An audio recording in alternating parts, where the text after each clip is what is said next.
Hi, welcome to Thursday with a Friend. My name is Lawrence, and today my special guest is, I guess it's me. I, I guess I'm the special guest today.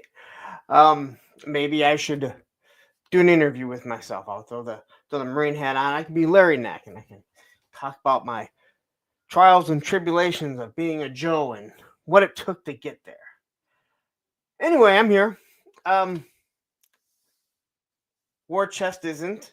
He read the comments, so maybe he does think that we start at 10, or maybe he thinks it's a different time zone. I don't know, but you guys have showed up. There's 21 people here, so I can't really let it.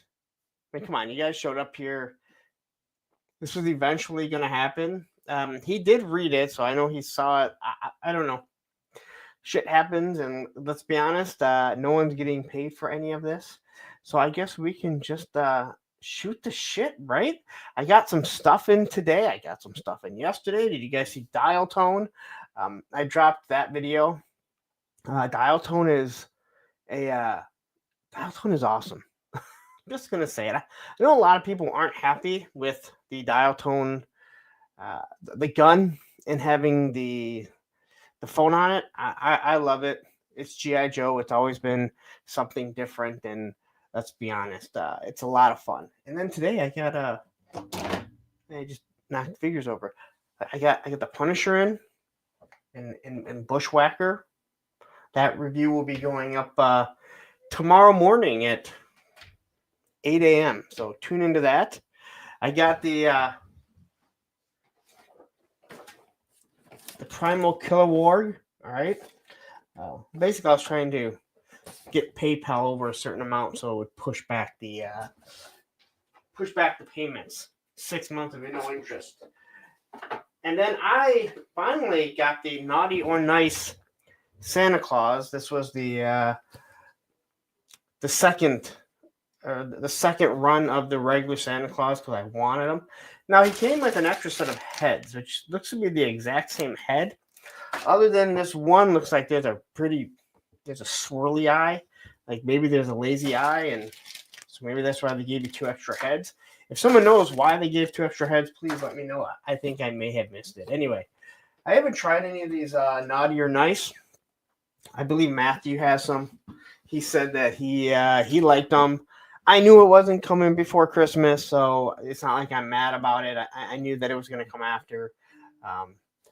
I really should have ordered the first run, but I wanted to wait and see. So anyway, I'll have it for next Christmas. And Action Fix says one eye is winking, one face isn't. But that's what I'm saying. On this, the alternate head, he is winking, and this one he's not. But on this one, it's the same thing. So I haven't opened up to do the review yet. So I don't know. We'll find out this weekend when I get to doing the reviews on them. Anyway, so many people here right now. 27 people. Hit that like button. Hit the subscribe button if you haven't yet. Let's go through. Say hi to everyone because I don't have a guest. I don't have a guest, so really I don't know what to talk about. So we have I Love Football that says I'm back and I'm first. We have Menhoza who has joined us. Clint Jorgensen. We have Derek Holloman who says he was on Yojo Jerk's live stream earlier. GI Bro, who has the best guns in the community as of now. We have GI Jetman, who came in on Monday. Thank you. Great to have you back, and I hope you're going to be a regular here. Krusty Old Crow has joined us. We have Sabir has joined us. Jay Astro, Thursday with a ghost. Again, it was going to happen eventually. There is no doubt about that. Matthew Matson say, late, we're waiting. Hey, I was waiting. I always make you wait about 5 minutes, but hey, you know what? That's par for the course. I don't wait like 15 minutes like one of my moderators does. And I don't cancel when I have a sniffle. Matthew, I know you didn't, but some people that you may do shows with cancel for sniffles. U.S. Combat Dojo asking what's up. We have a Bobby Wold who showed up even when there isn't a contest to win anything. Clint Jorgensen says Krusty can sub in like Lou Gehrig or Tom Brady did and became all-time legends. Krusty, didn't I already have you on? I have come to the point that I am forgetting the people that I have had on. It's crazy. We already said hi to Sabir. We have Gun Bunny Customs here. We have Ray Black. Is this where I find Nolan? We'll find out. I don't know. Are we ToyTube official yet? Find out real soon. Daredevil Dave is here. Whew. Is that everyone? I think we Clint Jorgensen says, I am my own self's best friend.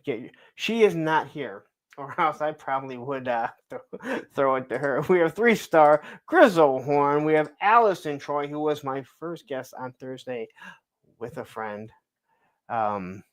Action Figs, who I've already brought up. I keep waiting to see if he just happens to show up. Ed Jared Jetman says, Dial Tone is really cool. Can't wait to get him. I'm happy with him. And someone said that the microphone or whatever it is, the megaphone, whatever it is, it fits in the backpack. It does not fit in the backpack. I don't know what giant backpack you have, but it does not fit. Plastic Skull says, what's up, APWT and everyone else? Todd C. Woody 222. What up, Punk? War Chest. Hello out there. War Chest isn't here, so you don't have to say hello to him. But you know what? Because we have the time and it feels like it's been a while. That is just for you, Woody. And Wraith Mace has joined us. Okay. So, what else is there to talk about? Well, let's do the rundown of the people that I do have coming on Thursday with a friend. Hopefully they'll all be here. Because I do have all of next month locked down. So, today was War Chest. He's not here. We have True Star Screamer or Trust the Star Screamer next Thursday. On the 6th of February, Toy Games, who I believe is actually live right now, he said that he would be able to make it work. I hope he can. It really sucks when you have multiple people on Thursday that do a show that you would like to have on. I want to have Yojo Jerk on. I'd like to have Jeff and Zakanin. They've all been supportive of me, so I'd like to have them on, but I also know I don't really cut my streams short, so I don't expect other people to. But I asked Gaines, and he said that he'd be cool with it or that he can make it work. Even if we have to go a little bit later, I fully understand. So hopefully it's all good. And then the 13th, GI Bro, who is actually supposed to come on in January, but I double booked. On the 20th, we have Adam Vale. The 27th, we have Skunk Works, who I've only talked to on one live stream, and that was with Travis and Ed. And I was like, this guy is interesting. And then on the 6th of March, Patrick Stewart from the Full Force. I chatted with him yesterday. He said he can make it work because he doesn't think there's any big movies coming out, so he should be able to make it. I haven't told him yet that if the Patrick Stewart that plays Jean-Luc Picard, Captain Picard, happens to reach out and says, I want to come on that day, that I'm going to bump him. But I think he'd be okay with it if out of nowhere, Captain Picard reaches out to me. And what he says Thursday with the fart, you can use it for a small fee. Hey, it's my fart for you. All right. Anyway,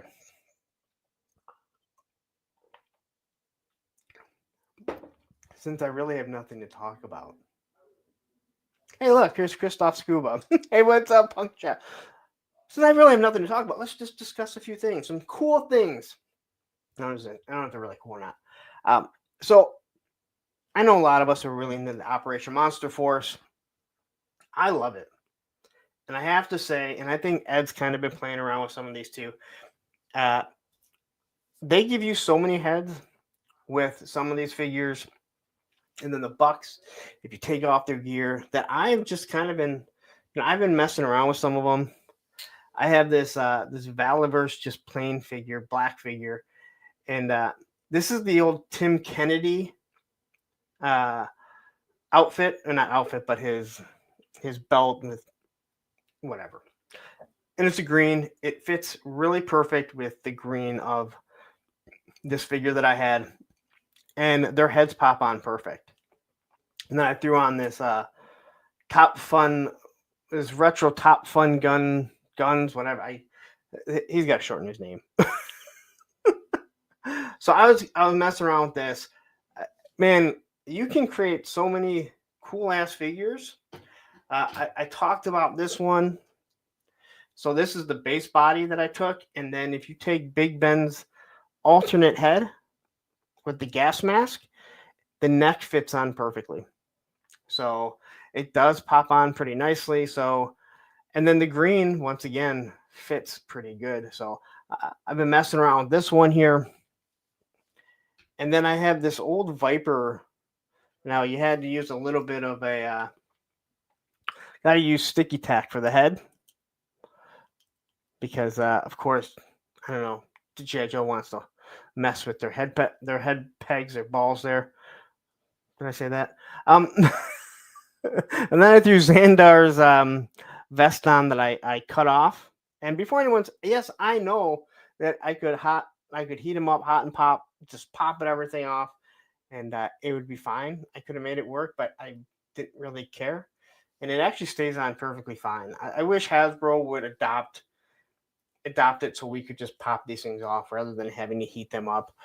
But again, this one kind of fits too because he has a little bit of the blue in it. So it all really works. And obviously, like I said, I got this other Killer Warg. I'm going to mix and match him with the trench coat and I think the arms with the other one. So I'm going to make a half Ultimate Killer Warg or whatever he is. And those, if you have the weapons pack from McFarlane Toys, you'll know that they're just too big. They really suck, to be honest, but they fit the size of them for sure. Ultra Mensch. Am I saying that right? Ultra Mensch. I put the other Delta Red helmet. I put the other Delta Red helmet head on the Action Force Urban Commando figure. Looks insanely good. Yeah. I'm out of Valiverse, but I still have a lot of the figures. Some of them are packed away. I was going to sell them. Some of them are still in the display.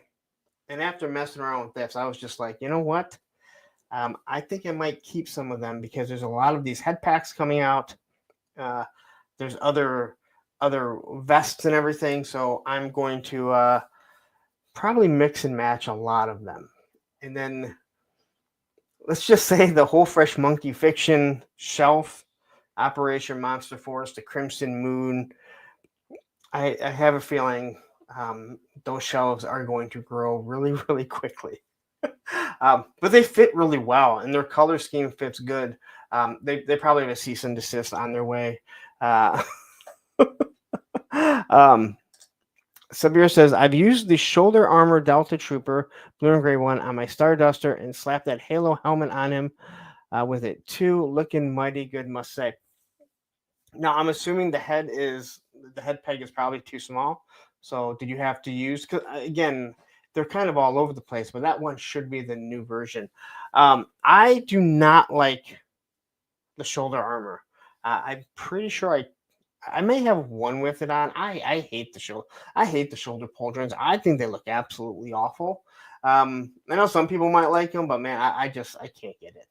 Um, Jetman says, "Where's the best place to get Kilowog? He's kind of pricey on eBay." Well, the only place you can get him is BBTS. So this one here, this is the primal one. This one is $60, right? 60. The other one that's sold out is 85. That's the one that comes with the crappy gun. And I mean, I'm not a big fan of the gun, but if you just wanted I know you can't really see it because of the glare. If you just wanted the wolf, you can get them on BBTS. They're exclusive. So all that Operation Monster Force stuff is exclusive. I don't believe that you're going to see the other one. They may get a few more in stock. Some people have ordered them off of AliExpress, but I don't know if they're still there now. It's going to be hard to get because I think it's just like a one and done because they're Veteran Williams is the other one. So 3 stars saying AliExpress you can get it from. And you probably get it cheaper, but no. Menhuza, are any of the werewolves made by Fresh Monkey Fiction? No, they are not. So the plastic is completely different. They're made by, where the hell is it? I know it's on here. Maestro Union. So the plastic feels completely different. If you have the Operation Monster Force, then you know exactly how those figures feel. They are extremely smooth. I'm not saying they're perfect. I think when I look at the paint apps, as good as they look, I feel like some of them may start to wear off prematurely, which is going to suck. They feel different, and not in a bad way, but they do feel different. And there is that issue with the head pegs where the hole for all the heads is just too small for the actual neck joint, and you really have to struggle. So my suggestion is find the head that you want, get that thing on, and just leave it there. Ed says the Fresh Monkey Fiction wolves are still bodies with wolf sculpted heads. Yeah. Okay. Yeah, you're right. I thought I was thinking that if he was talking about those ones, because those ones are just werewolves with heads, right? I mean, I guess I didn't consider that a werewolf. That's a werewolf head, like you said, on a regular body. But I guess that makes sense. Jay Esther says, I got my Kilowog Night Hunter from a store called H Sunny. It was $100 though, back when they were sold out on BBTS. If you spent $100 on it, I mean, you only paid $15 more. I don't think it's not awful. I mean, it sucks that you couldn't get it for the 85, but I think 85 is, in my opinion, that's a little pricey. I mean, I bought it and then I bought the $60 one. So, I mean, who am I to really talk about things being pricey? But I think we all know how the stupid mistakes. I don't even want to say mistakes.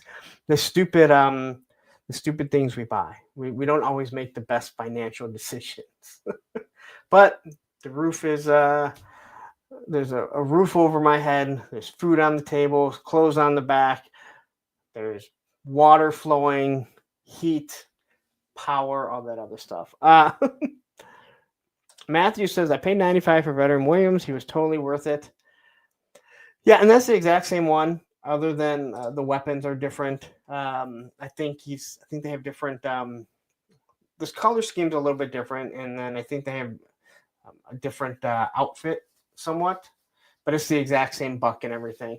And it's not bad. I don't have a problem. Now, I'll be interested to see with this one because I know a lot of people have had issues with them saying that the legs are weak. Mine sits there perfectly fine, standing. And we're not talking about hey, I need the stand or whatever. They they're just too weak. And I did see somebody complaining. I did see somebody complaining that that it doesn't have foot pegs and a figure like this is just gonna fall. I'm like, dude, if you can't fucking stand that goddamn thing, you don't deserve to have fucking action figures. He's got big old fucking feet. They stay perfect. Now, if you're again, if the joints are too weak, it doesn't matter what kind of stand you have. All right. Travis could finally make his Hexa stack stands, and they still wouldn't stand on them, right? So if it's weight bearing and the knees can't support it, it doesn't really matter. It's going to fall over.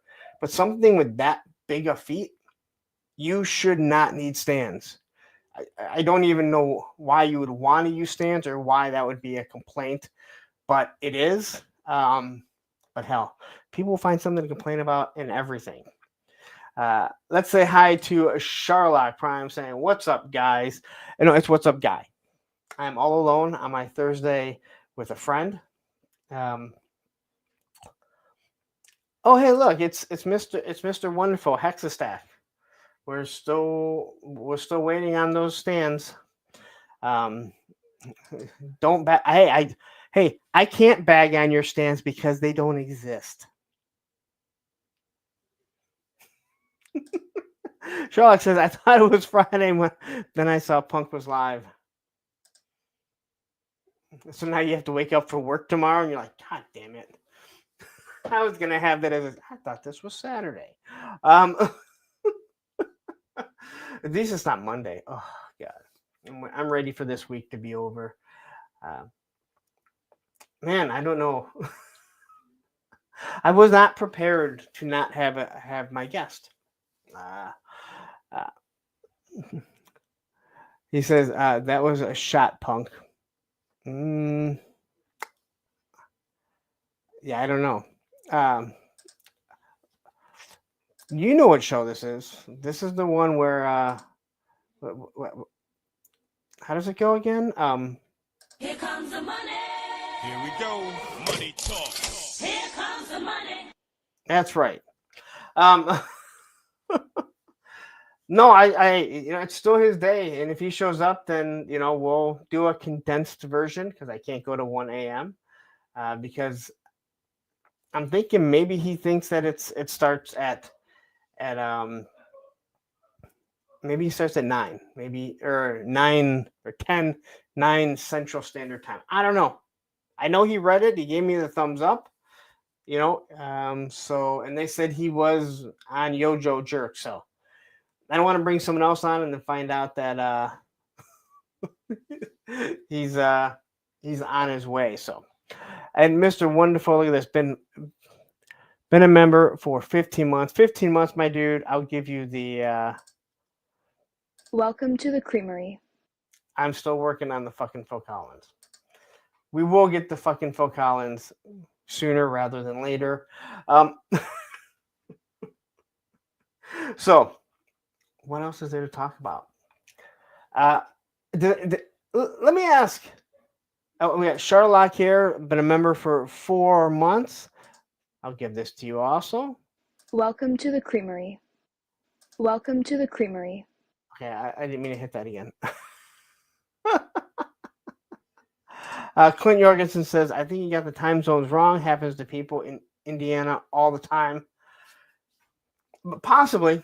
And if so, then we're going to find out because I told him to be on about 8:45.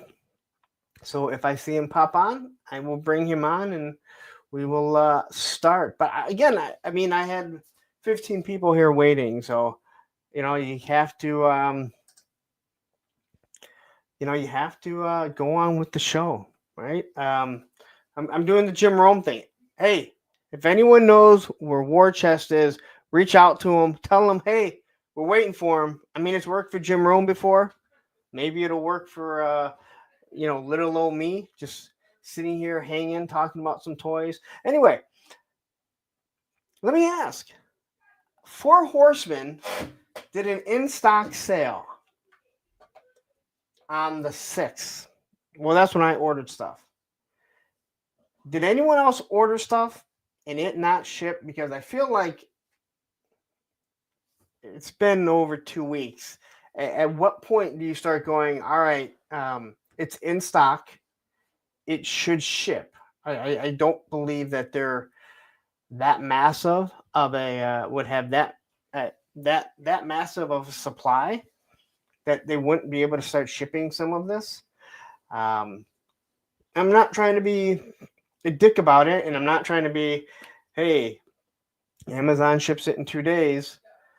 Figure obscuras go out right away, and this is not me bitching the next day or two, but I think that at this point we can start asking the question: is, hey, we're going to like approaching that 3 week mark and nothing. Let's see what. So Ed here says they were shipping the all in nights first, then move on from there. Okay, okay, but it's been what, 2.5 weeks. That's all that I'm saying. I mean, it says that it's in stock. I mean, that's the whole purpose, that it's in stock. You think that it probably should go out in a timely manner. And again, I haven't said anything. I mean, I did ask Oz about it. It just seems like they are being extremely slow about this. And hey, you know what? It is what it is. I'm just used to, you order the figure obscura and it ships for everyone within a week.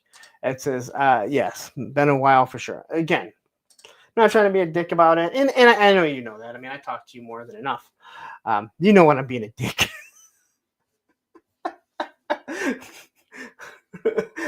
So does Matthew, because we can go look in our chat. And we have Aaron the Toy Enhancer. I can pop on, but only if we are talking shit about people. No, I don't. Yeah. Aaron, I have enough people that hate me already. I don't need to build more of a hatred for me. Don't need to build a more of a hatred. Although I did have somebody reach out to me today and said, hey, I gotta ask you, what the fuck is going on with this YouTube channel? How have they blown up? And I went and I looked and I said, they're buying subscriptions, they're buying views. It is what it is. But I said, here's their statistics. When you look at this is their statistics, when you go look at their Social Blade, and this is their video that has 55,000 views. It had 236 comments. I said, and this is my Leatherneck. It has 2,700 views, and it has 100 comments. You can do the math there and tell that they're buying views, and they might be doing it for a specific reason for whatever they're doing. But they have shot up to like over 70,000 subs. We're in the toy industry. Let's be honest. There's only so many. But yeah. But I do like getting that stuff. This is just stuff that I've looked at stuff, and I think people are, hey, you know what? You're going to be honest with me and be straight with me, and which I am. I don't have any reason not to. And again, it is, yeah. And Sherlock says, imagine hating Lawrence. Woody Triple Two says, they hate you because they ain't you, bro. Remember that? Oh, they hate me probably for many fucking reasons. And that's fine, dude. You know what? I don't need to be friends with certain people. I think I can look back at how my journey in life has been, and I see why where I find people that are way bigger dicks than me. My old friend, he's a way bigger asshole than me in many ways, but everyone loves him, and I couldn't figure it out. And then as I sat back after he fucked me over, I'm like, I don't get it. Then I realized, like, he, even though he didn't care if you liked him, he put on a face to make sure that everyone liked him until he felt that there wasn't a reason for them to like him, and then he'd just be like, "Fuck you." And I was always, until this day, I don't really care if you don't like me for who I am. I'm not going to put on the face. I told Tony before we went to Joe Fest, I said, if you see me start to give like the uh, one word answers, or someone's trying to talk to me and I'm not acknowledging them, I don't want to have anything to do with them. It's not that I can't act like I like somebody. I don't want to act like someone. I don't want to act like I like someone that I don't. So I understand, and I'm going to give you exactly, I'm going to just give you exactly my feelings on things if you ask. I don't feel the need to go out of my way and completely embarrass people all the time. But we've all seen that if you tell lies about me, there is a damn good chance that I'm gonna open everything up. Jim Rome talks about it. I mean, I talk about Jim Rome a lot. Again, I think I model a lot of stuff out. I model a lot of stuff of what I do on this from him and his show. And he's always talked, if I didn't do something, I would not confess to something I didn't do. I'd be at the top of the mountains, mountaintop screaming that I didn't do something. But fully understand to go. Jed Jetman says, my dad would say, let it go in 1 year and out. Oh, believe me, I don't let it bother me. I mean, don't get me wrong. There are certain things that have bothered me in the past, no doubt. But sometimes you just have to address things, and not everyone wants to address things. But I'm not that person, and that's why I said when someone did come after me, like, I don't know why you decided out of all the fucking people that's doing something like this was the person you wanted to make up lies about. It just didn't seem like the best approach to me, because I don't know at what point you thought that I was going to sit back and just take it.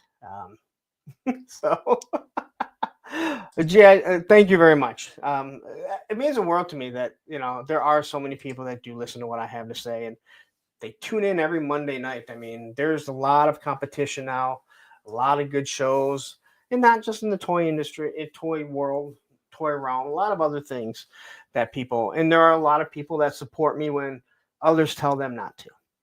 And I know that for a fact. And now that sounds awful. Like, why would anyone say that? It's just because fucking people. That's how they are, And I've had people tell me, like, hey, dude, you shouldn't have Punk on there. They're not happy. You ain't fucking not happy. Fuck you, dude. That's what they said to him. I'll fucking have whoever I want on. Like, don't fucking tell me who I can't have on my show. So, and Legend Series is here. Tony, man, I gotta get some Macho Man clips from you, but and then Len here says, how can you hate Lawrence? He can pronounce everyone's name here.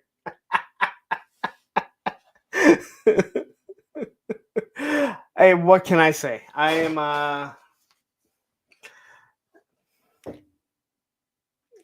wordly challenged, I guess is the best way to put it. But you know what? I can accept that. And you guys seem to be able to. As I said, I think a lot of people tune in on Mondays just to hear what word I obliterate. I'm just happy I can say the word obliterate to talk about it, to say that word. But War Chest had messaged me and said he's logging on now, so I am waiting. So I think I will have a guest. Although I've given you guys 30, this just tells you I can fucking tune in I honestly could turn on any fucking time and just ramble on for an hour with nothing prepared. But again, I will answer a lot of the questions. So I do have to start thinking of some other. Tell me here in the chat while we're waiting. Is there anyone that you haven't seen on this show, Thursday with a Friend, that you want to see me interview? Now remember, they have to be willing to come on. I cannot talk to an avatar. I'm not going to do that for 2 or 3 hours. I've talked to a lot of people. And remember, this show here is not about getting someone big in the community. I want, I want people that are supporting me. So, and I think I'm waiting. Let's see here. I'm getting the thumbs up. I think I may have a guest. I'm Wow. Let me guess.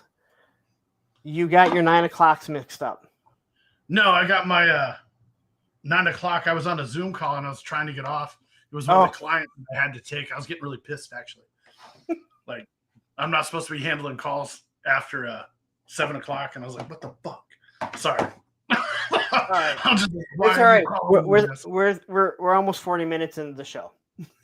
What? I thought you were on the same time I am. No, it's an Eastern Standard Time. I suck, bro. I'm sorry. Yeah, JLS Like, comment. It's 8:48. Like, I had my alarm went off. I was like, "Oh, I better get in there." JLS says any later it'll be Friday with a friend. Yeah. Dude, I apologize completely. Like, I thought we were in the same time zone. 80s Toy Boy says, get Uncle. Who is Uncle Tim? Because I heard that before, and it sounds like he's not someone that people like. Obviously, he doesn't support me, and I don't mean someone doesn't support me. They don't know me. It's not supporting, but they're not in here. Anyway, who gives a shit anymore? I got my guess.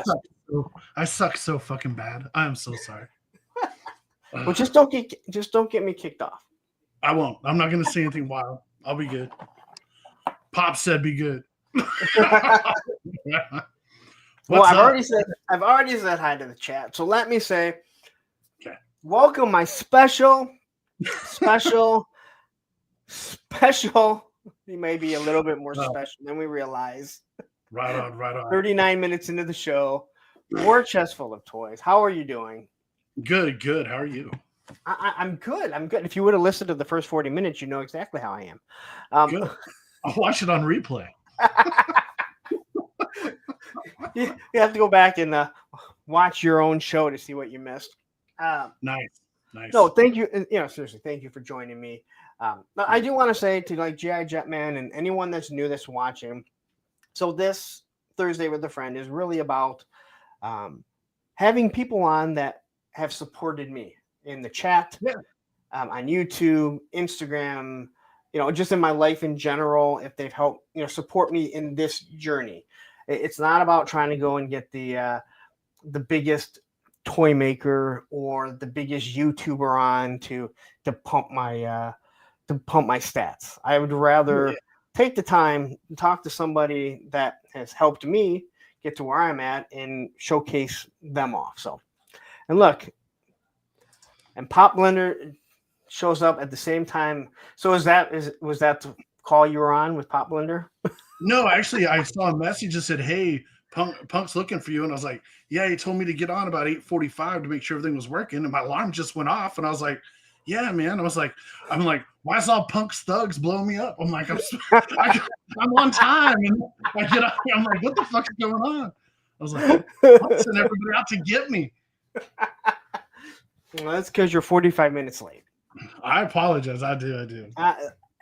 I can't believe that I've done the show for over a year, and this is the first time that I've had to some asshole showed up late. You said it. I mean, I would have eventually, but I tell you what, to make up for it, how about we give away something? I'll give away something. Do you want to give away something? I'll give away something cool. What do you want to give away? Let me see. Do you have some? You don't have to give shit away. No, I do. Hold on 1 second. 1 second. I'll be back. All right. So I guess War Chest is going to donate something to a giveaway. Man, I don't know how to do giveaways other than how I normally do them.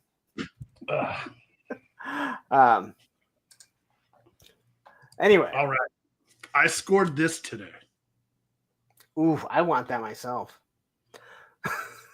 And it is a beautiful copy. Man. I don't. I think the earliest one I ever had was number 10. Right on. I had like 10, 21 out of nowhere. I think I might have had 17. Yeah. So I don't know how, like, why they're so weird. Like, why? Like, but I have 21. My original one, it's worth probably about 21 cents. Yeah. I can't say I've read it. I've flipped through it that many times. It was so, again, when I was a kid. So anyway, I don't know. We'll figure out how we want to do that later on. Cool. Because I don't know how to do giveaways. I do giveaways a specific way. I know there's You a can thing do it on where the roulette thing or however you want to do it. Or I'll donate it to your next drive or whatever you want to do. let's do that. Let's do that. Okay. That'll Because work. I think that will. Yeah, let's do that if you don't mind. I No, appreciate it. I got like 3 So- of them. We're good. Take one. All right, so let me ask. Yeah. How old are you? Do you mind me asking how old you are? I will be 50 in 2 months. Or actually 50 a month and a few weeks. I'll turn 50. All right, so we're pretty much in the same time. Yeah. Where are you from? One of us is on time. I was born here in Springfield, Missouri. I grew up in Kansas City. My dad worked for Burlington Northern, and we traveled around a lot on the railroad when I was a kid. But whenever I got into middle school and high school, we ended up moving back down to where my mother was from, which was Springfield. And then I went to school here, and then I went to college in Colorado. And then I got my associates there, then came back and finished my bachelor's. And then I moved to Italy for a little while. You know, we're supposed to take our time getting to all that stuff, and you just covered everything. I know. We're 43 minutes behind. Matthew says, "So you were a hobo." My dad was. I think my father definitely.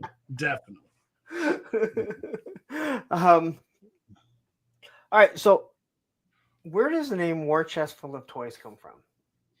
Honestly, I kind of came up with that as we were joking around. I was like, what would you do if you had like a war chest? Like, like the war chest is how you pay for wars back in the It's like, I would if I had a war chest. I go, but it would be full of toys because that's where I would spend all the money. They'd be like, yo, where's your cash? I'm like, it's in figures, man. But it's like just a complete joke. We don't make the best financial decisions. Sometimes, yeah, you got that right. But you know what? As long as you're not one of those people that I see on Facebook that are asking, like, how much do you think these things are going to be worth? And it's like, all right, just stop. Go invest it in XRP and Bitcoin and or Ethereum and Doge. All right. Don't buy an action figure thinking. The only reason why action figures the only reason why the action figures from the 80s are worth so much is because no one knew what collecting really was. So there's few of them that survived. Yeah. Power of the Force killed that because we're all like, these are going to be worth so much money. Absolutely. And now you go into a toy store and like, would you like this? And we're like, I'm not buying that. No, I'll pay you to leave with it. Yeah, no doubt. For real. All right. So you kind of told me where you started. Now, do you have any brothers and sisters? Any siblings? I have a sister, but she died a year ago from cancer. And we didn't really grow up together. So we have the same mom, but different dads. And we didn't grow up together. And to tell you the truth, like, and this is just honest, she was so much like her father, and I'm more like my mother, and they didn't get along. And for the same reasons, me and her didn't really get along too well. Okay. Like it was like she was just like, you were just too much like our parents that we grew up with. So obviously no built-in play friends when you're usually if you have a sister, it doesn't work out that way. So as a kid, you're my age. I mean, I'll be 50 in December. Yeah. My oldest sent me a meme that says like people celebrating 2025, and then it says like people who are 50. And I had to turn the music on. It's like people that are 50 that grew up in the Great Lakes states, and it was the Edmund Fitzgerald song because we all know it. Yeah, Yeah. you know. Again, I remember we went up north, and you see like the whole museum of like they took a whole fucking museum for the Edmund Fitzgerald that went down. And then they made a song about it, and a lot of people don't even realize what the song is about. And then when you look at it, you realize most of them were from Ohio, and it's like probably didn't know what the hell they were doing. That's hilarious. All right, so what are your first early memories of toys that you played with? Not like the ones you fell in love with, man. but Micronauts and Star Wars were probably the first things I remember as like action figures. what And about then like? I had like the 12-inch GI Joes too. Like, Do you way remember back in like? Did you have like Adventure People or? Adventure? Not so much. I actually had just the GI Joe, like the one that had the busted up eye Yeah, and the fuzz hair. Like I had like those and like the GI Joe Jeep and stuff, or the big Jeep, and I had like a bunch of stuff like that. And they actually belonged to probably other kids that I got. My parents didn't really spend a lot of money on toys. Like it was all about being outside, you know, like kids don't do today. I just watched a reel. With some guy doing a thing about the 14 hours with no TikTok. He's like, it's really going real good. Like my kids they're exploring already, and my daughter was like, Dad, what is that? It's like, you mean outside? Yeah, outside. Can I go out there? Yeah, I've been trying to get you to go out there. Yeah. Now it's funny. I was talking to a friend of mine, and he was talking his daughter. They live in Hawaii, and like they're outside all the time, and like they don't do a whole lot because I mean like they're going hiking, they're going to the beach, they're going surfing. Like they're really outside people. And before they moved out there, they lived in Texas, and she was like, "Dad, what was it like growing up when you were a kid?" And he's an '80s kid too. And like they watched the TV show Stranger Things, and she goes, "Really? That's what it was like? You guys would ride around on bikes and all?" He goes, "Oh yeah." He was like, "That's really exactly how it was," and it was. So No, I mean, I don't have a problem with video games. It took me a while to get that due with my son. And what I mean by that is I remember it was after my ex and I had split up, and he'd play Minecraft, and I was like, he's showing me stuff that he's doing, and it was like, there's no different. The only difference between me playing GI Joe and building everything and him doing Minecraft is that he doesn't have to pick it up. But he's doing the exact same thing. Now, don't get me wrong. GI Joe, we went outside, or guns, or whatever. You know, we went outside and played. They don't take their video games out.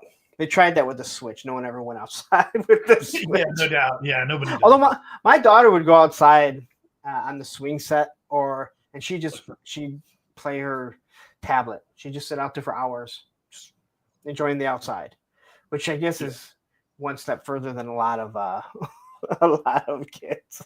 Oh yeah, no, for sure. If it wasn't for sports, I don't think my daughter would have really been too much into outside either. Yeah, Sherlock says, "I'm sorry, Super 7 is doing Micronauts War Chest." I know. I was thinking about. I was like, this is gonna suck. I already knew it. Well, they are on O-rings though, so I didn't realize that. So yeah, I mean, like a lot of people don't realize that the whole Micronauts body is where the Real American Hero came from. see, I don't remember them. Really, they're cool. I mean, they're really basic, but they were cool, and they had more articulation than Star Wars figures. That's not that hard.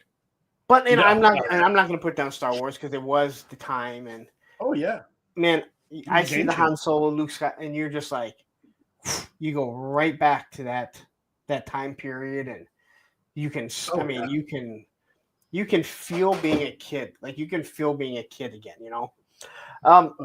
So, do you remember like the first toys that you fell in love with when you're a kid? My first like ones, Stalker, and the motorcycle were like the first GI Joes I got.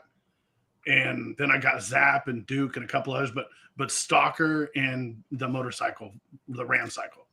So was GI And- Joe? So was GI Joe like the first love that you fell in love with?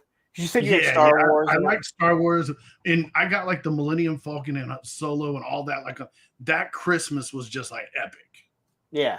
Like it was just so many cool things came out, and I remember that those the toys I got for that Christmas were probably the most epic. Okay. Because I know, like, I mean, I've said before, obviously. I mean, GI Joe. I mean, I can remember exactly where I was when I saw that first commercial. Which I just watched it when I was doing these O-ring videos. I needed to go get I keep going to 3D Joe's anytime I want to check out something, and they have all the commercials. And I started watching those early commercials, and oh man, it's so bad. Like it's so grainy, but that's how. I mean, we were watching on, crappy TVs. Half the times they were black and white anyway. I mean, I talked about like sitting in front of the first time I seen it, and one of the things I remember is the TV stand that probably shouldn't have even held like a TV dinner, let alone a fucking tube TV. Right? Yeah, absolutely, absolutely. I Like remember how we that had didn't take out more kids. I have no idea. Yeah, for sure. I remember we had like a TV set up on that like that, and then we had like one of those old school record players with the disco cabinets that lit up and stuff. Like we had it going on. Hilarious. Yeah. Machine Man says, "Yep, Star Wars figs were a letdown from Micronauts." Yeah. And and I've talked to people, and to me, like Star Wars was always the most difficult for me because it's such an iconic. There's such iconic films, and it is. I mean, to me, it is the greatest movie saga of all time. And I could not play Star Wars any different than what the movie gave us. Absolutely. And I don't know if other people had that problem. I've talked to a few of the Australians that didn't see Star Wars, and I envy how they got to play with it because they're like, yeah, I didn't have any backstory. So it just, they're like, Usual Mike was one of them. There was someone else I forget. And they're like, no, like we didn't have, like, I hadn't seen it. So I'm getting these toys and they were just cool looking toys, which I envy that because I'm sorry, Luke went in the X-Wing. No one stole the X-Wing, right? And for the most part, you always were like reenacting parts of the movies you saw. Yeah. But like G.I. Joe gave you an incredible opportunity to just create your own everything. Yeah, G.I. Joe, Transformers, He-Man. And again, all those things, like we had media, but I didn't feel the need to like recreate what I saw in the comic books or obviously what we saw in the shitty cartoon. And I did like the cartoon. It was fun. It's not canon. Yeah, no, not at all. No, not at all. Derek Holloman says those TV in the built-in cabinets absolutely theft-proof. Yeah, nobody doing that. Yeah, you know how you have that one uncle that thinks they have to take the refrigerator doors off to get the refrigerator out, but you didn't have to do that getting in there. You would show up to rob the place with that guy, and everyone would get arrested because you'd never make it out of the house. Matthew Matson says, I finally opened my O-ring Ghostbusters today. I wish they had articulated wrists, but they are cool. You know what? That is so disappointing that it's disappointing Super 7 didn't do it. But Hasbro, the biggest toy company, why wouldn't you do it? Why wouldn't you do it? All these other companies can do it, you easily can do it. And it changes. Because no matter how you look at it, those hands were always in an awkward position. The guns never looked right. So just putting that on there, and it probably wouldn't cost any more. It probably wouldn't cost any more. No, I wouldn't think so. I actually, this last week, I unloaded all of my Ghostbusters stuff, everything. Like I was just like, I need to make room for stuff. This has got to go. Yeah. Why? Well, what is new that's coming out? I mean, there's nothing big coming out. I've run out of space. Like everything, I've been in this loft for a few years now, and like everything that's in here is everything I've just bought in the last couple of years. And I'm that guy that's like, I need 3 of those. I need 2 of those. That's how I do it. And because you never know if you want to customize, you want to build something, and you're like, I might need parts from that guy later. So if you find them on sale, I pick them up. I'm just dumb. And then try and blow stuff out. And then there's other stuff I want, but then I don't have room to put it. So it goes in these giant totes. And then I've got a mountain of totes, which I already have. So what were your favorite lines as a kid growing up? Like, what were your favorite lines that you played with? G.I. Joe, 100%. Star Wars as it came out, I really liked Star Wars a lot. Probably the bigger one that I liked, but you couldn't find a lot of stuff for it, was I liked the Centurion, Power Extreme. Like, I really liked that stuff. Okay. When it came out, I thought it was super cool. And I liked the bigger figures. I thought the bigger figures were really cool. So this era's got to be great for you.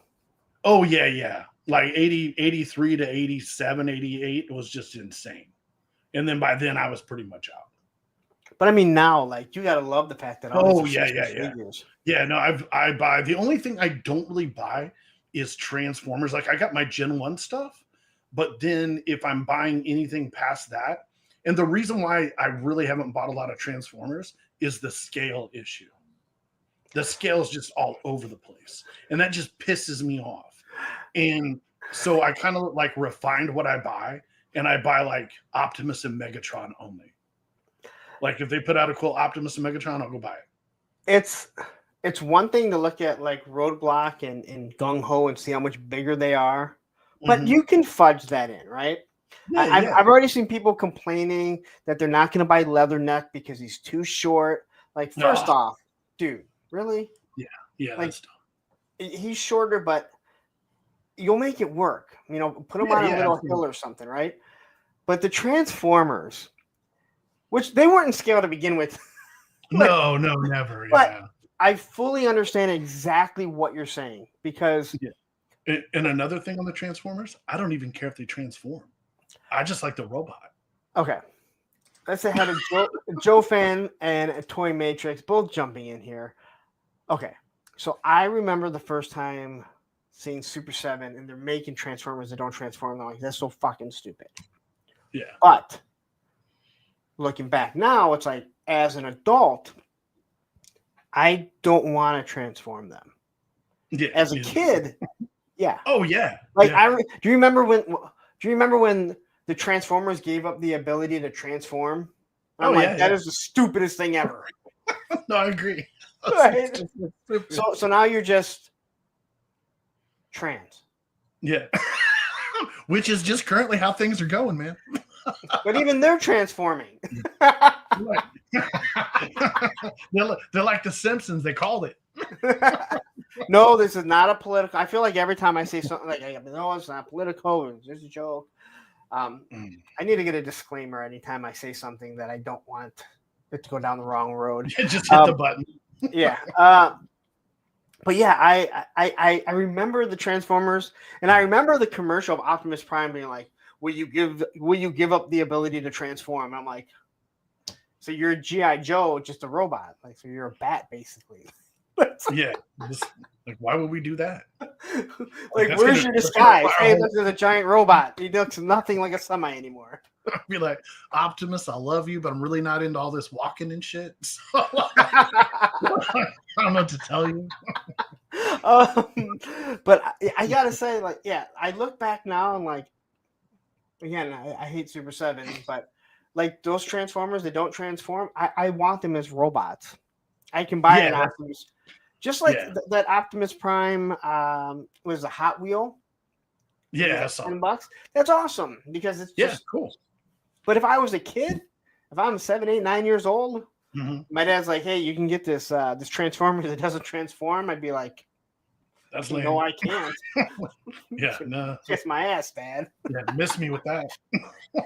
Goodbye. So, were there any other toys, any other lines that you just absolutely? Masters of the Universe, of course.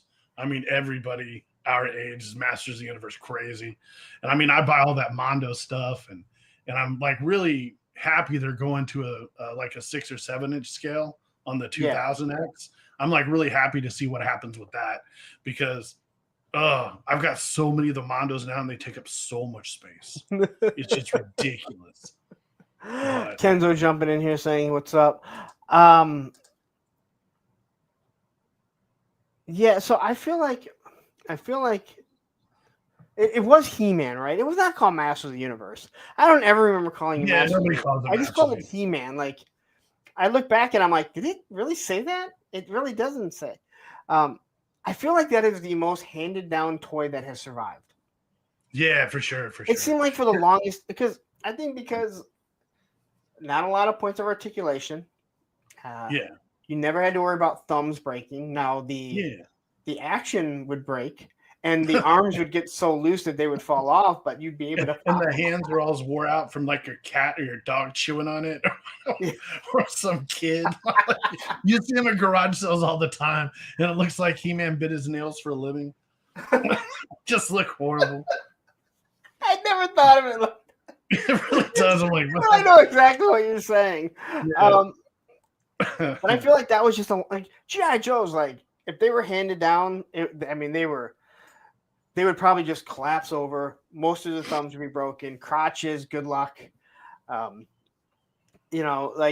He-Man, Oh yeah. they just were meant to be handed down. Now you're my age. Did you get into Turtles or anything? Or by that time, I never owned any of the Turtles. Like growing up, I had one turtle, and it was a gift from somebody, and it was that I don't even know what it is. I mean, I've seen where they've remade it.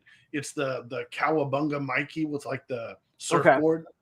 Like that one, that was it. The only figure I had. I never had any. I remember in middle school, I'd seen the Turtles come out, and this kid had the comic book, but it was the black and white comic where they were all wearing the red.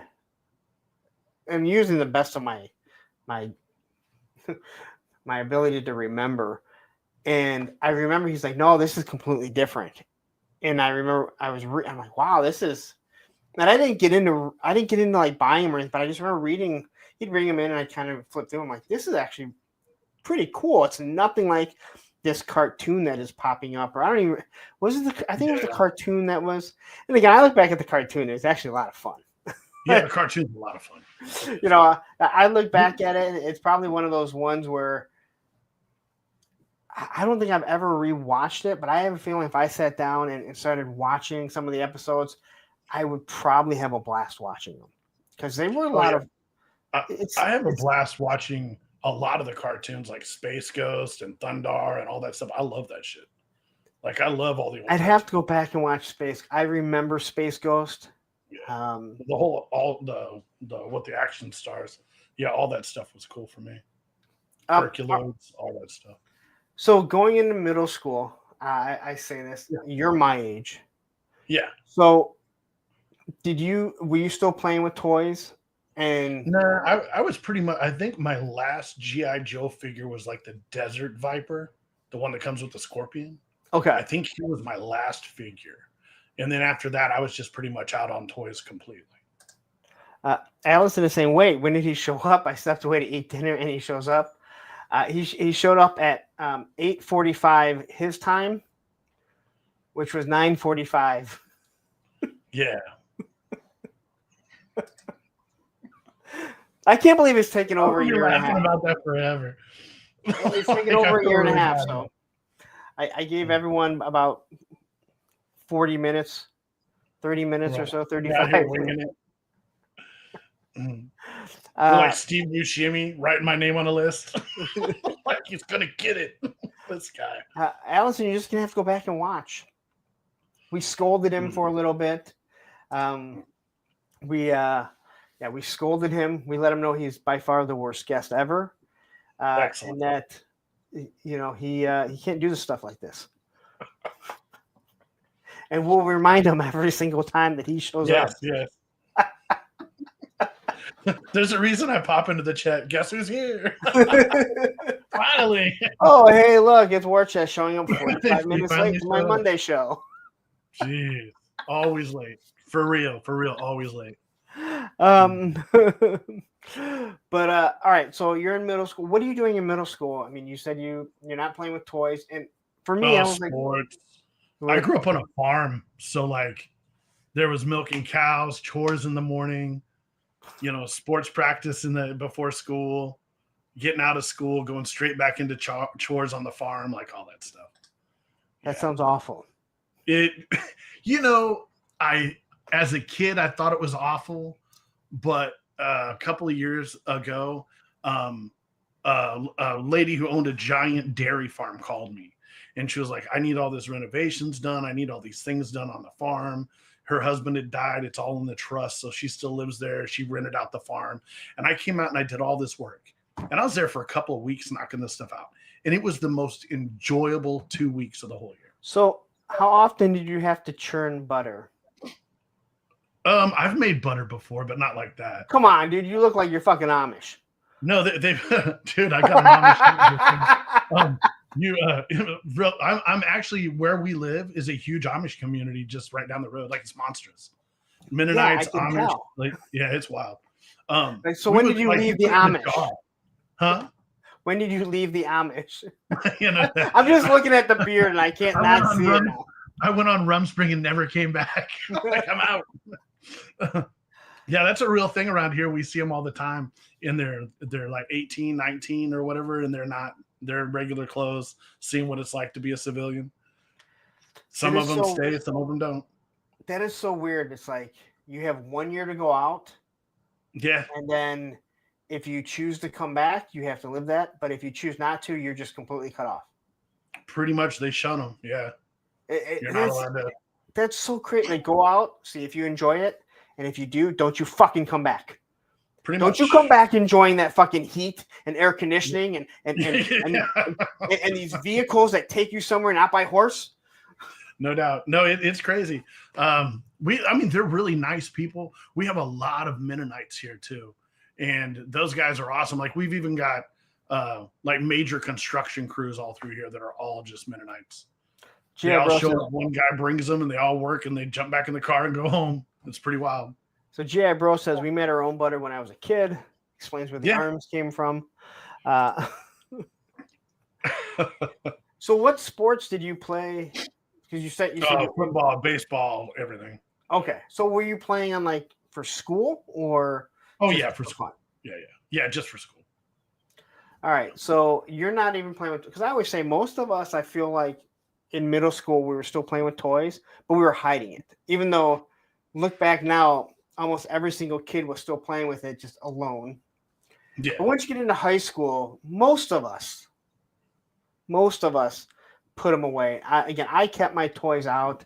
I was a skateboarder, so again, it wasn't like I was going to get shunned anymore, especially at that time in skateboarding. You're a skateboarder. Wow, what are they going to say? Oh, you also collect toys? Like, it doesn't get any worse, right? So my friends were never going to say anything, and I always had my G.I. Joes out. I don't know why, but we always still went to like the toy section. But you're not really buying. Yeah, you go and look. Yeah, you definitely go and look and check stuff out. I remember, like for the most part, for us, it was a transition. I think from toys and stuff into like Dungeons and Dragons and stuff like that. Like the toys were kind of left behind, and we did more stuff like that in group functions, and pretty much, I'd say that's pretty much where everything went. And then there was like just a huge group of us farm kids that all hung out. And I mean, guys, girls, and everything. And we were always out camping, like doing just wild shit together all the time. Machine Man says, Amish detox egos roommate tub full of toys. Rubbermaid tub full of toys, no doubt. Many years ago, my ex and I, we had a decent table, but the chairs kept breaking. So we're like, we're just going to buy chairs, nice chairs. And there were these Amish chairs. And by the time we looked at it, the table was like an extra $800. I know it's expensive. The whole set was like, I think $1,800. And even though the chairs matched, I was like, you know what? I'm going to come home every day and be like, why didn't I just buy the whole thing? So I bought this Amish kitchen table chairs. And I was like, I'm never getting rid of this thing. Now my ex and I split up. And I'm like, that bitch better not even think she's taking this thing. Which she didn't. Yeah. and my ex and I get along, so I shouldn't be calling her a bitch. But at the time, she was.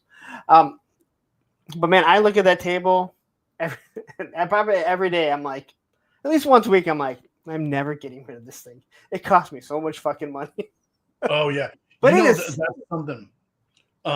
A buddy of mine has like a little side hustle that he does with these giant kitchen tables. And when these people move out of their homes, it is the hardest thing to get rid of, to sell to another household, or it's too big. They get these big, like leaf-in tables and stuff that don't collapse enough to use them in just a normal size, house. And like he will go buy them and he stores them and then puts them up and gets money. He'll come in and be like, "I'll give you $50 for it," and like $700 table, and they'll just sell it to him to get rid of it, to haul it off. Wow. Yeah, and then he just stacks them up in this warehouse and just slowly unloads them. Yeah, Jad Jetman said Amish furniture is really well made. No, it's awesome. Yeah, it is. Yeah. This table has 3 leaves in it. One of the leaves I've never, because it was the floor model, so she gave it to me at a good price. It was someone that I went to school with, so she gave me a good discount. So the leaves were just wrapped in saran wrap, cellophane, not really saran, cellophane. One leaf has never been taken out, and it's probably 11, 12 years old. It sits in my pantry. Like I don't need it that big. I put 2 in there just so I could extend it a little bit. Yeah. But I'm like, the third one, I don't have enough room in my kitchen. Especially with the dog cage in the corner and shit. Like, no, I hear you. I've got this giant harvest table in the kitchen, and it's got like 8 chairs around it, and I'm like, I ain't got 8 friends, dude. Like, why do I need 8 chairs? This is ridiculous. We have ours has 6 chairs, which was great when we were all together and the 3 kids were there. So we had the one. Now it's just me, and we don't even really eat at the table anymore. So it's me and the 2 kids. So the other half of the table literally just gets piled with mail and everything.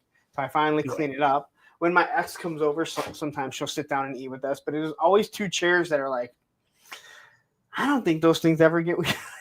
Yeah, no, I probably stand on the one more than anything when I'm putting stuff on the top of the cabinet that I have with action figures. For sure. All right, it's so me too. So high school, you're playing sports and chasing women or girls. They're not women yet; they're still girls. Yeah, just girls. So how big were sports in your life at the time? Not that big, just something to do. Just something to do. Yeah. But you said you didn't grow up in a big town. You were in a No. Like graduating class of like I think 225 or something like that. Yeah, small, man. Yeah, we had I think we had 650, and we had the small class of the 4. Yeah. It was wild. Yeah, there's like almost 3,000 kids in the school. It And was the like year. What? It was like culture shock for me moving into a smaller farm style community because I had grown up in bigger cities. So most of my friends, I had like a few friends that were like from there, and then the other friends I had were like transplants from California and other bigger cities, and it was just a whole like we're not walking around dressed up like Garth Brooks like these other kids. We're just kind of like not sure what's going on over there on that side of the cafeteria, but I'm not going over there. So Clint Jorgensen is asking you, are you a Cards fan over Royals? Oh, Cardinals, for sure. Yeah. Well, why wouldn't you be? In fact, I literally the Cardinals minor league team is right outside my loft. Like I can watch the games if I go over 2 streets. Yeah. Every night at 9:00 in the summertime, fireworks are exploding outside my door. Like Kenzo says, class of 45, and Derek, class of 66. Wow. We had a very large. Our commencements was like I think it was 3 hours, and the only excitement throughout it. So I'm gonna pat myself on the back. was when I did a backflip on stage. It was the only, and everyone went nuts to the point Wow. where they had to like stop saying names for probably like a minute or two because no one could hear anyone and they were getting aggravated. But I mean, we sat there for an hour and a half. I do a backflip perfect in between walking across stage. Like someone finally had something to celebrate, which I still got to get that converted to digital. I don't have I have 2 VHS tapes. I got to get it converted to That's hilarious. digital. I got to get a VCR, but I do know that one of those tapes is not the commencement tape. It's something that my kids aren't supposed to see. Yeah, no doubt, right? And who wants to spend $10 on a VHS player, right? Yeah, no doubt. No doubt. It's funny. Like I got a guy wandering the street out here by my loft that'll sell you a VHS tape and a VCR. Just gotta flag him down. Matt, His name is Rocco, and I've already started calling him Rocco the Great. It's just hilarious. It's just hilarious. This guy comes up to you like he's on a New York white van hustle, always trying to get you to buy some wild shit he's got in his cart. He's awesome. Matthew says, "See, the show isn't about guests; it's always about Punk the Ego." I mean, that's why I shaved my head, so my head looks a little bit smaller. If I only show you from this waist, you don't want to see how small my body really is. Your feet are dangling. So Yes. during high school, like, is there any type of like, did you get into music? And I asked this because Art school. So my mother was a commercial artist, and she worked for Hallmark for several years, and she's like an amazing painter, and that's what she did. And she pottery, painting, you name it. I mean, anything she puts her hands on, she can do. Like artistically, it's just crazy. The way I didn't mean that the way it sounded, you scumbags. But like for real, like so then, like recreation time at the house was, hey, I'm going to show you how to throw mud on a wheel, and we'd be out there making bowls and pots and stuff like that. And I had my mom teach me how to do this stuff from when I was a kid, so I became very efficient at it. And then painting, for me, stretching canvas, gesso, toning a canvas, doing that stuff, I'm proficient at it to where I could go. So I ended up going to art school is where I went originally. And yeah, I was really hardcore into the whole art section. In fact, I was really hardcore into comic books from about the age of 12. And at that point, I wanted to be an illustrator, and that's what I went to school for. But unfortunately, I've got this attention deficit problem. So it doesn't work out that well for me. And I'm one of those guys that like, I'm like the king of procrastination, which you've probably already experienced tonight. But I'll zone out, and then I get into doing whatever it is I'm doing, and I'm like, oh fuck, and I'm a monster under pressure. So when I did go to art school after high school, they told me that I was a great painter, great illustrator. They're like, man, you really excel at this, but you're not fast enough. And we don't know if you'll develop the speed because your attention span is shit. And they were like, so we got to figure out another way to make you find an avenue for you, a pathway for you to make money. And they were right. I am like, I'll want to do an art project, and it'll sit there for a month, and then one day I'll jump up and I will just rip it out. That's I want to go back to this comment where he says, "See, the show isn't about guests; it's always about Punk the Ego." You will never ever hear me tell stories about what a good artist I am. Yeah, because I am awful. I once drew the Lamborghini Countach because my best friend growing up. I hate art. My best friend growing up, he was amazing. He fucking whipped shit out. And we'd go to his house, and he'd want to draw, and he'd draw like the Crimson Twins having their necks sliced, and they're hanging over like the headquarters, and he has like 15 pages, and he's like, "Hey, what do you have?" And I have like one awful done. And he's got like 15. And I was like, "Dude, I hate art. I hate it." But I once drew a Lamborghini the Countach. And I Yeah. was so proud of it. And he was very supportive. That's what was really cool. He never tried to put me down. But I think it's the only good thing I ever drew. So you'll never hear me talking about how great I was at art. Yeah. And even me, you'll hear me. I said I am proficient at it. They told me I'm great, not me. They said I was great. And I'm a firm believer that all artwork is subjective. What looks great to someone else doesn't look great to another person. It's To a point. All right. I I agree to a point. That whole I would like think we too. artwork is subjective. I'm like, no, that sucks. I'm sorry. Stalker art and the spirit art. You didn't do them, did you? That artwork on the classifieds were awful. All right. Yeah, that's pretty bad. I gotta admit. All right. But I mean, for a commercial artist, I thought they were kind of weak, but it looked like he was. It almost looked like AI did it or something. It didn't do Yeah. well. You know what? Yeah, I it's think kinda that's weird. perfect. It looked like a kaleidoscope. Yeah. And then so my mother always taught me, she was like, if it doesn't make you feel something, or it doesn't have if it doesn't have an effect on you or make you stop to look at it or invoke some kind of response, then it's not art. Yeah. To you. She goes, so just remember that. And I think she's pretty right on that statement. All right. So you went to school to do this. So when you were pretty much told, hey, you're proficient, you're slow, and you suck. Yeah. I mean, to me, that sounds like arbitration especially for baseball players, where they're like, hey, you're not that good, but we really want you here, but we don't want to pay you. Yeah, it just turned into, and the thing in the art world, especially for the industry I wanted to go into, is that if you wanted me to knock out a comic book in a month, which you got deadlines, I would not make the deadline. And the guy that can, if you look like at John Romita Jr., John Romita Jr. can do 3 books in a month.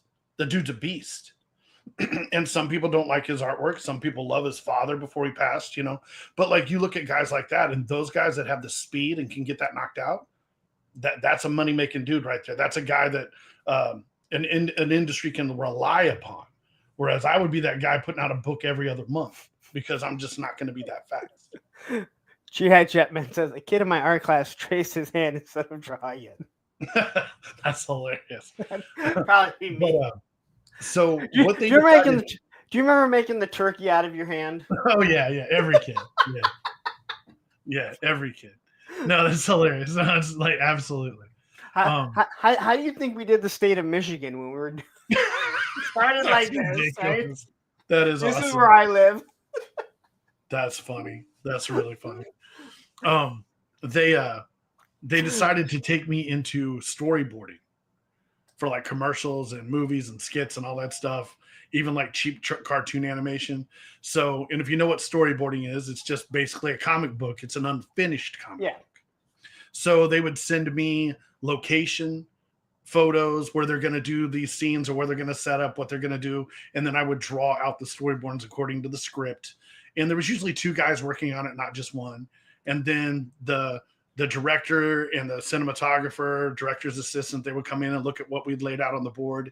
And then they would go through and put tacks in them, like green is good, yellows could be better, red, redraw this shit. This isn't going to work.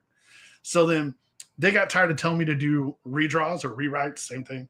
And they would be like, hey, do you know how the cameras work and the equipment that we're using? Because we can't get our rigging back in the corner from where you're telling it. They're like, you're doing a great job. Don't think that you're not. They were like, but you don't understand how the equipment works. So as we're you're doing reveal shots and you're doing boom shots, and we're doing all this stuff because we can't get our rigging in back behind where you're doing that. So we need to do it from a different angle. And they go, you should take some cinematography classes. So then I went into cinematography, learned about all the equipment, focal lengths, camera lenses, all that stuff. And then I started taking photography classes. And then that's when I was hooked. And then that's when I started shooting photos. And then from that moment on, I was shooting film. I was shooting full frame. I was shooting everything I could get my hands on, really, until I finally went into wide format. And then I kind of quit doing the photography thing, because developing pictures back then was just outrageously expensive for a dude on a college budget. And then after I had my daughter was born, we were at a Chiefs game, and a guy came down and was taking pictures of everything on the field. And it was right around the time cell phones started getting cameras. And this guy came down like an AK-47, just and I was like, what the shit? I was like, I got to see what a professional rig looks like. And then I went and bought a camera, lenses, and started shooting. So basically, you got into photography or cinema photography by mistake. Yeah, doing storyboarding, because it was like doing a comic book, but it was unfinished. Okay. Yeah. And so, what did you start doing? Because I know you sent over the dragonfly picture. You said, "Hey," it was actually funny because you said, "Hey, this might look better," and I was like, "There's nothing there." And then you removed the. So, believe it or not, like I didn't know how to use Photoshop when I got a digital camera in my hands, and I would start shooting, everything I knew how to shoot, but I was using like old school film camera tricks on a DSLR, which, I mean, I have a much larger knowledge of light. So like I knew how to set up my lighting. I knew how to create, depth and all that stuff with my lighting, contrast, how to adjust my blacks and all that stuff. Like I know how to do that. But when it came to Photoshop, I didn't know shit. Like, I mean, I was just stupid about it. I had no idea how to use Photoshop. And then I found a Photoshop channel on YouTube, which is what made me find YouTube. I'd never looked at YouTube once in my life. And a buddy of mine said, "Hey man, there's this guy on YouTube. You should check it out. He kind of teaches you how to use Photoshop."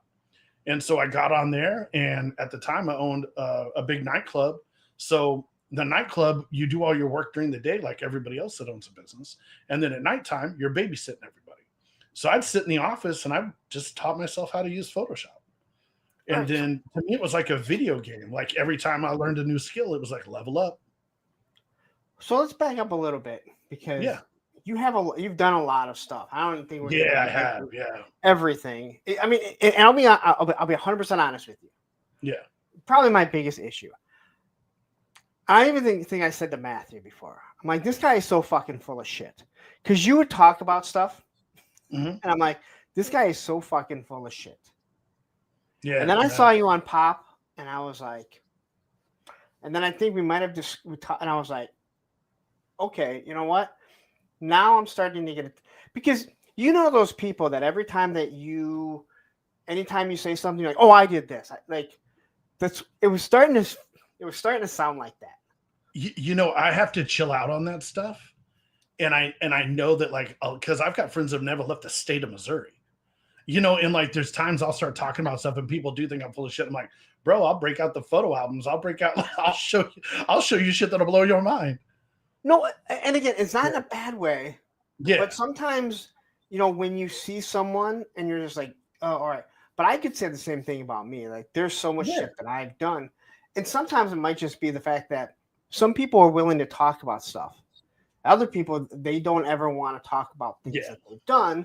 So maybe they have a story that's similar to yours, but they just it was when I saw you on Pop, and there was a few other things. You were on something, and I could see all the stuff in your background. I was like, oh my God, dude, like, he's not lying about it. And like, you weren't showing it off. I remember you saying something. Because again, when you're doing stuff like this, and you can figure it out, you're reading the chat. Yeah. You can tell some people, like, they crave that attention. And that's kind of how I felt. But you weren't that person that was in all of the time. No. Then I was watching you on Pop, and I was like, and I'll say this. It's odd because there's times like where somebody will say something and I have all this shit. Like all this shit. Like it's like what you're seeing in here. This is overstock. All of these figures, this is extras. This is shit I need to get rid of so I can put other shit in here. I've got totes that will blow your fucking mind. Like, I mean, just where I just buy shit. Like I've made a lot of really good choices in life, and I have a ridiculous budget for dumb shit. And I do it. I'm that guy that'll be like $62,000 for a new truck. That's bullshit. $5,000 for an aircraft carrier. Shit, get me two. Like I'm just stupid. I'm stupid like that. I really am. Like you can talk. One of my buddies, he watches your show all the time too.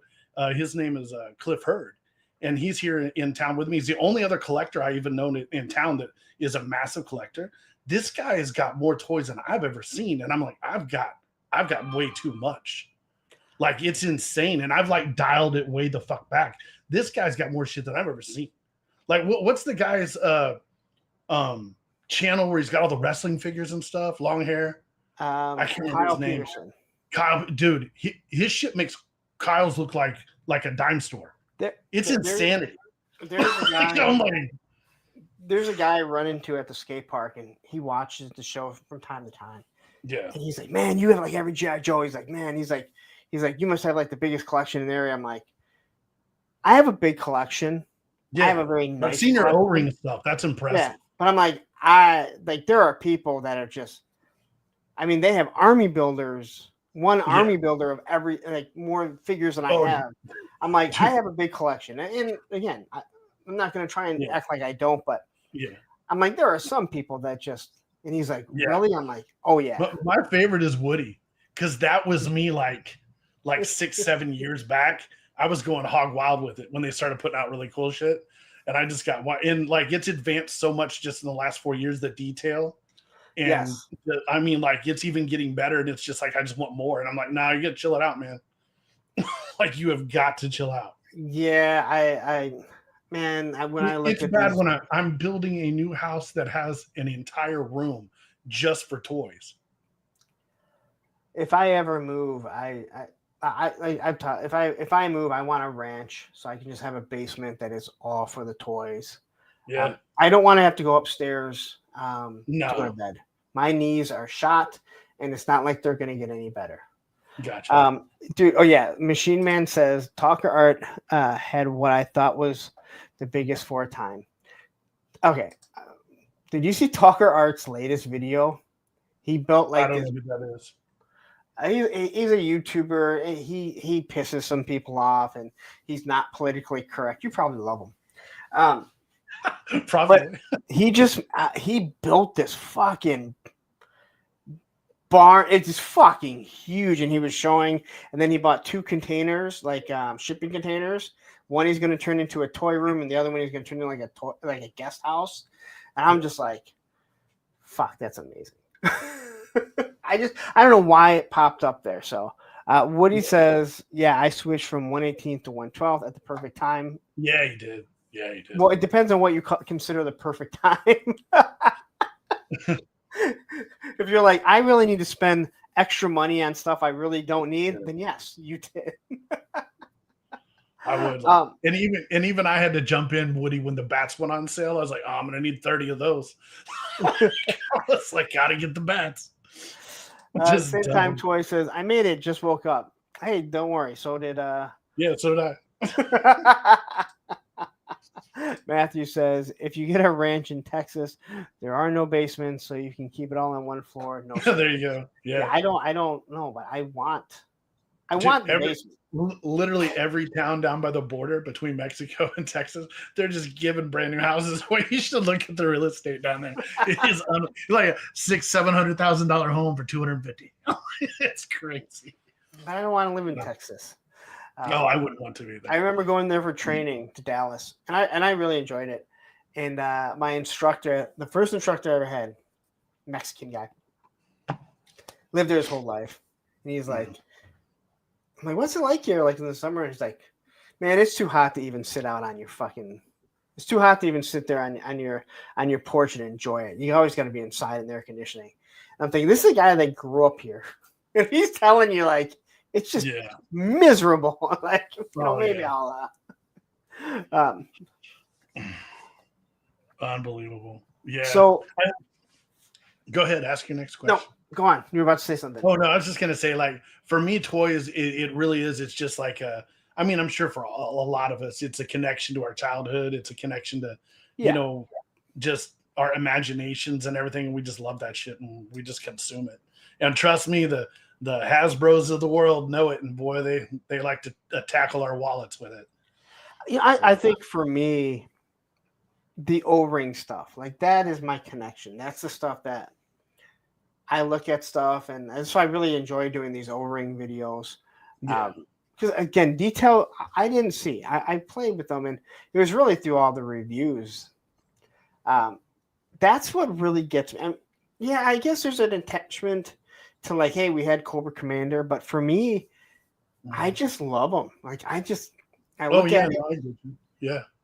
Um, I've got a decent O-ring collection. It's actually probably not as big as yours, but a lot of mine is on card. And I mean, I've even got an aircraft carrier that's never gotten out of the box. It's still in the box, and that's I crazy. love that thing. And I picked that thing up back in like 2004, and I paid $700 for it. I think at the time. It's worth more than that now. Oh yeah. No, I know what it's worth, but I was just like, and there's been many times I wanted to crack it out, and I was like, no, I'll find one that's loose at some point. And I've actually printed all but like 8 pieces of that 1/12 scale one. Oh, really? Yeah, I printed almost all of it. I've taken video of me doing it all too, so I'll eventually put it up. That's too big. Yeah, it is, and even like I laid it all out on the floor, and I was like, ugh. And then I was like, I wonder if there's a way I can redesign this to where like it hangs on the wall and it's like a shelf, and I can put everything up on it like high. I was like, maybe I can do that. I don't know. Cab says, "Have you ever thought about selling your Real American Hero collection, Punk?" No, because that is my child. Like most of that, and okay. I can't say most of the stuff. A lot of that stuff, like the flag, the Terradrome, one of the headquarters, that's mine from my childhood. And that stuff takes me back to when my mom was still alive. Obviously, as some of you may have heard the aircraft carrier story, I've told it once or twice. So I'm not sure, but no, I don't. I'll be 100% honest. If that stuff was not so much of my childhood stuff, I probably would get rid of it. Because I collect it because I still have so much of it. Mm-hmm. But I still have so much of it because so much of it is my stuff. So there are some things that I have gotten rid of when I've replaced it, but I'm never going to buy another Terradrome and get rid of the old one, even though it has a couple clips that are broken. Clearly, I'm not going to buy another flag. If I did, I would keep the one that I have. There's a glue mark or something on it. I can't get rid like that. It has character, like I was doing something stupid and there's this big glue mark. I fucking hate it. It drives me nuts. Yeah. But if you said, here's a new piece of the deck to replace that, I'd probably be like, I don't want to replace it. Yeah. So I'm like that with my Tomahawk. Like a few of the blades on the Tomahawk got bent a little bit, so like that white plastic streak through them. It just pisses me off every time I look at it. Well, I did. Now I did complete my Tomahawk. So when I was a kid, and I remember doing this, it was during Cub Scouts. My mom was a leader, and we were doing those macaroni wreaths, and I was painting one silver in the basement. And when I hit it, it hit the canopy of the Tomahawk. Yeah, it was not silver, a gold. But luckily it matched, so you really couldn't tell, but it drove me nuts. And then a few years ago, a friend of mine, she hits me up and she says, "Hey, are you still collecting GI Joe?" And I'm like, "Yeah, why?" And she's like, "A friend of mine has this. He's trying to sell it for $100. Would you be interested?" And she sent over the pictures of everything that he has. Yeah. And I responded to her and I said, "How good of a friend is he?" And she's like, she goes, "I barely know him. We started talking. I know him from Facebook. We went to school together." I'm like, "I'll buy it now." I'm like, And I told him, I said, I asked you how good of a friend he is because it's worth well more. And when I talked to him, he even knew it, but he's like, I just want to get rid of it. Actually, his son was selling it. He gave it to his son and said, here, sell the stuff. And I got in it, it had the canopy of the Tomahawk. It had the 2 joysticks of the Tomahawk. And it had a few other things. I was just looking at it. I was just looking and I was like, oh, yeah, I got that. I got that. So it had like 5 or 6 things that I needed that were expensive. And then I was able to take the shell of the, there was a shell of a Sky Striker. I 3D printed the missiles, 3D printed the seats, put it up on eBay, said missiles are 3D printed, seats are 3D printed, and I made over $100 for it. Right. And then I sold off a few other things. So there's been a few things that I've helped complete. So yeah, I've gotten rid of some of the stuff, but like the big things that are not everyone had, I would never get rid of. Yeah. So that collection is never going away. Yeah. Because it means more to me than anything, any amount of money that I could get. Yeah. I mean, not my anyway. my mom was cool about like a lot of all my figures and stuff like that. I had this big Army Foot Locker, and she put it all in there, locked it up, and threw it in the garage, and it was all in there when I got it back out. I was like, awesome. Yeah. Yeah. G.I. Joe's the only stuff I never. Funny I you never got mentioned rid of. macaroni art. You said the macaroni art. Buddy of mine a couple of years ago gives me this Castle Grayskull, and he's like, "Bro," and I was like, "Yeah." And he goes, "Could you like airbrush this thing, make it look wild, make it look cool?" And I was like, "Yeah, right on." It sat because I'm procrastinator. It sat for like 4 months, right, in my workroom, and I was like, "Man, I'm gonna do that today." And I went out and I got the spray glue. I got all this macaroni, and I turned Castle Grayskull into macaroni Grayskull, and I did it all in golds and silvers and blacks. And he gave it back to me. He's like, "I fucking hate you." Like, look what I did for you. He's like, "I hate your guts." And I was like, it's a macaroni skull, bro. Again, I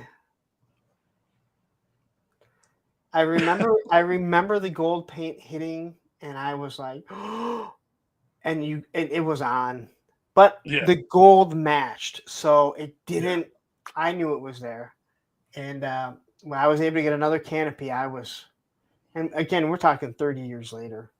Yeah, I finally swapped it, and I was like, I wasn't upset to see that go, but like my bridge layer has a spot of green spray paint. Why I decided to hit it with green spray paint, I have no idea.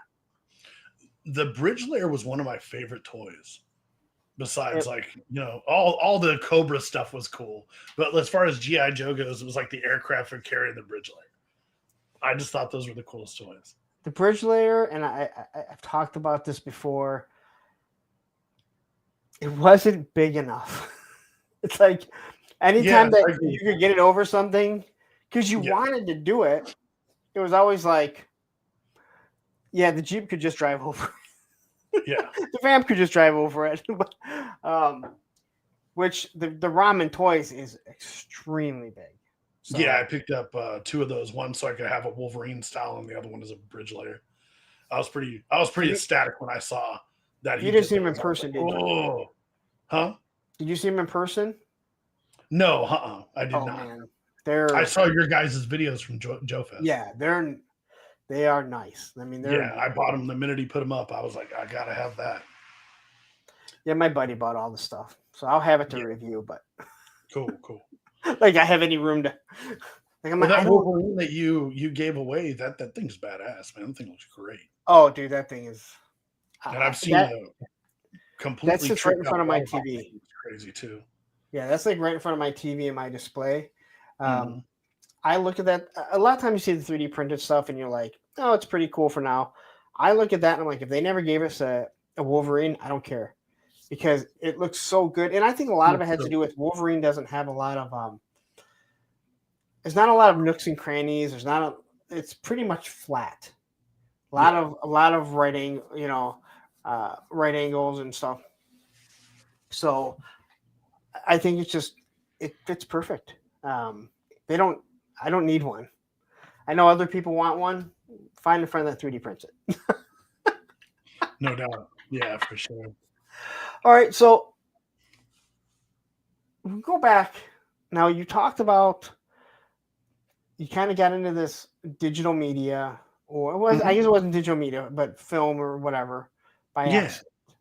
But you also talked about owning a nightclub, and you also Yeah. talked about your daughter. Now, All right. So when this does is kind of this how. come about? Because Okay. So I was living overseas. My dad had a heart attack, came back, ran the family business, which really wait, wasn't wait, a family wait, business. wait, how do you get to Italy? Because you talked about After a girl, man, chasing a girl. It's okay, as simple as that. Like, chased a girl, lived over there for a long time, came back, helped out mom and dad with the business they started after I left because we didn't grow up with shit. But for so some how reason, after all the kids leave, mom and dad got money because they don't have to support my ass, and they started a really good business. They get going with fireworks and stuff, um and wait a minute. So yeah, how long were you in Italy for? And when did you go there? 2.5, and then came back, and then went back for about a half a year, and then came back again. Okay. Yeah, I left in '97. All right. So now is Or that 98, actually, 98. the mother of your child or No. uh, quickly Cap says Punk, I wonder if your Xandar if your Xandar changed color still, or maybe can do a video about that, even using the black light to see if the color changed. I did a video. All three of them change.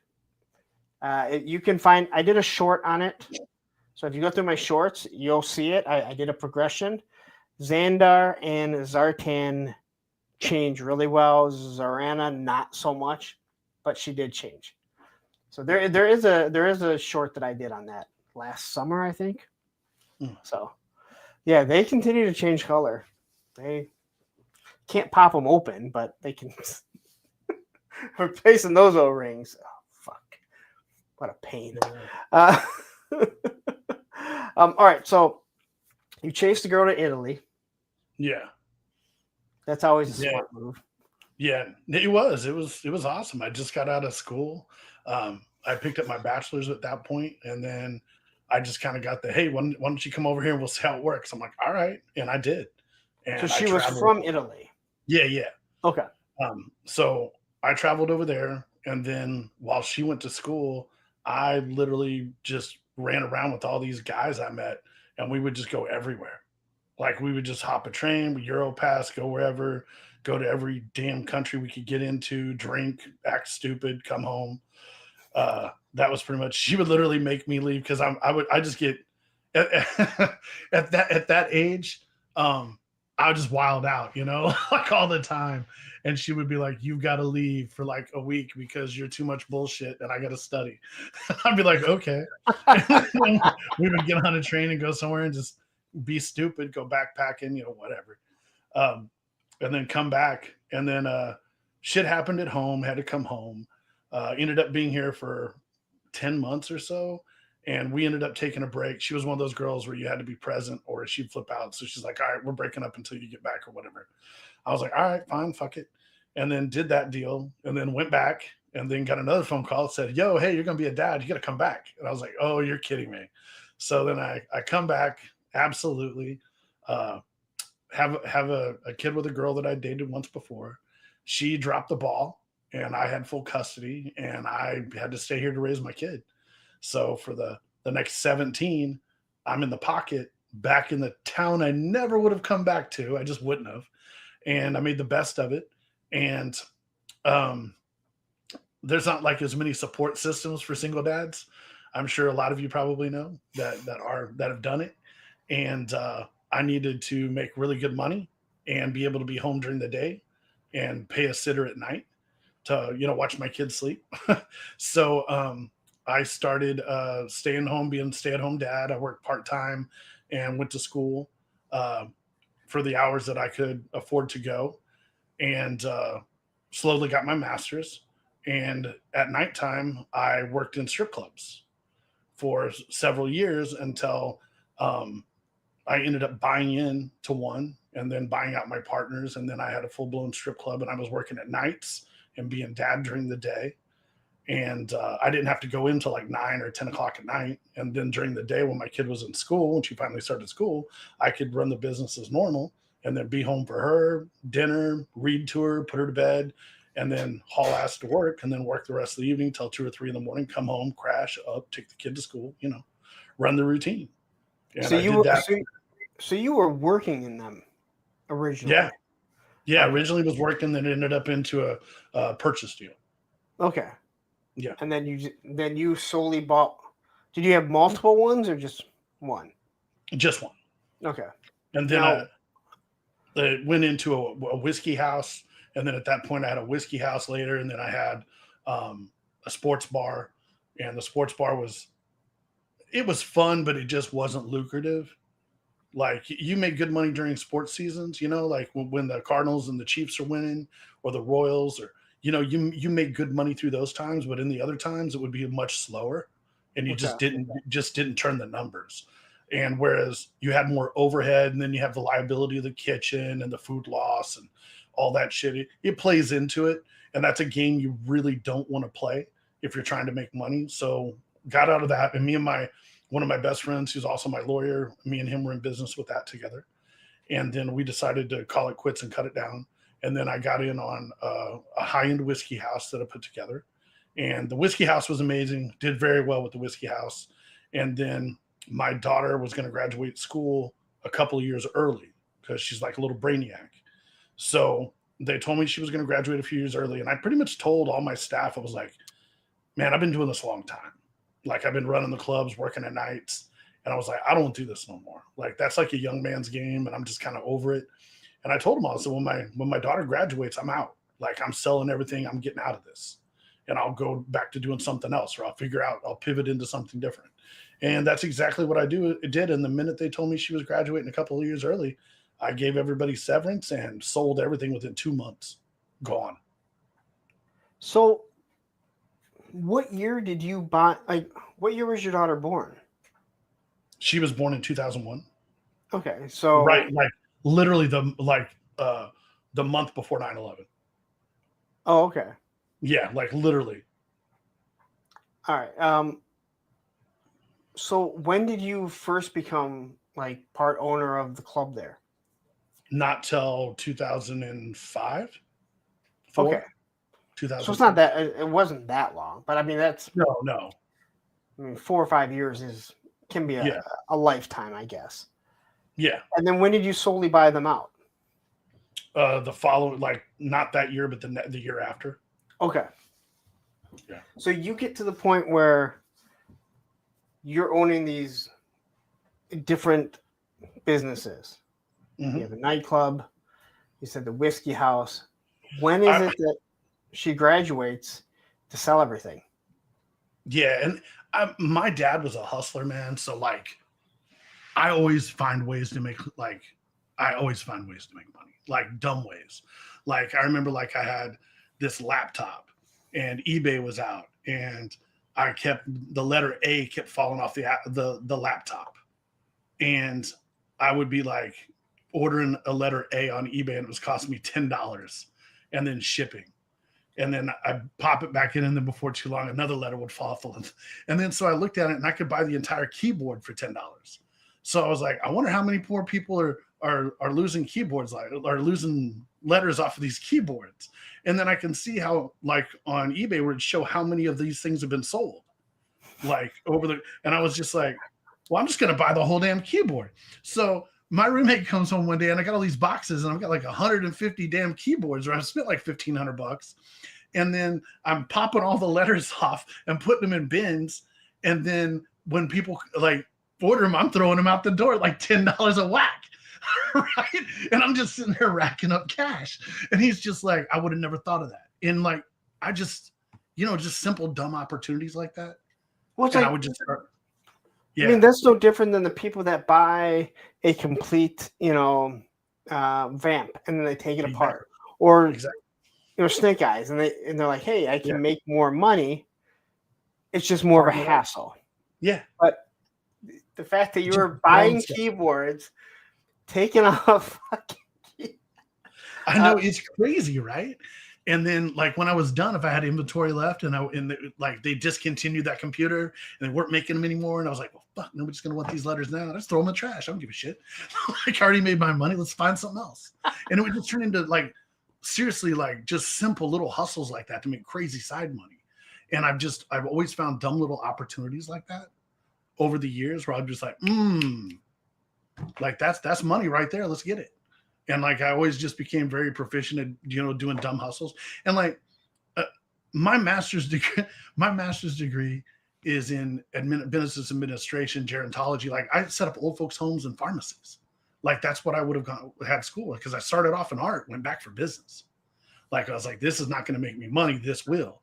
But I can honestly tell you all the places I've owned, the things I currently own, everything that I've done, nothing to do with my education. Like, really, like, the things that I know how to do and the things that I make money and how I do it has nothing to do with any schooling I ever had.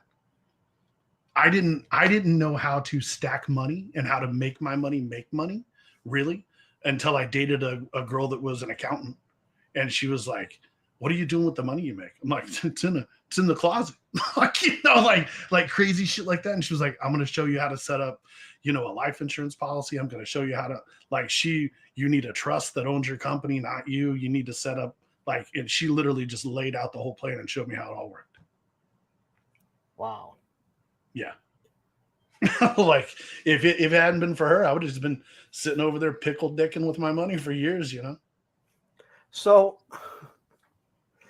during this whole time, are you collecting anything? No, I took a massive break from probably 2000, because I'd been overseas. I came back. I wasn't into anything. I didn't even read comic books for a long time. Then I started picking up comics again.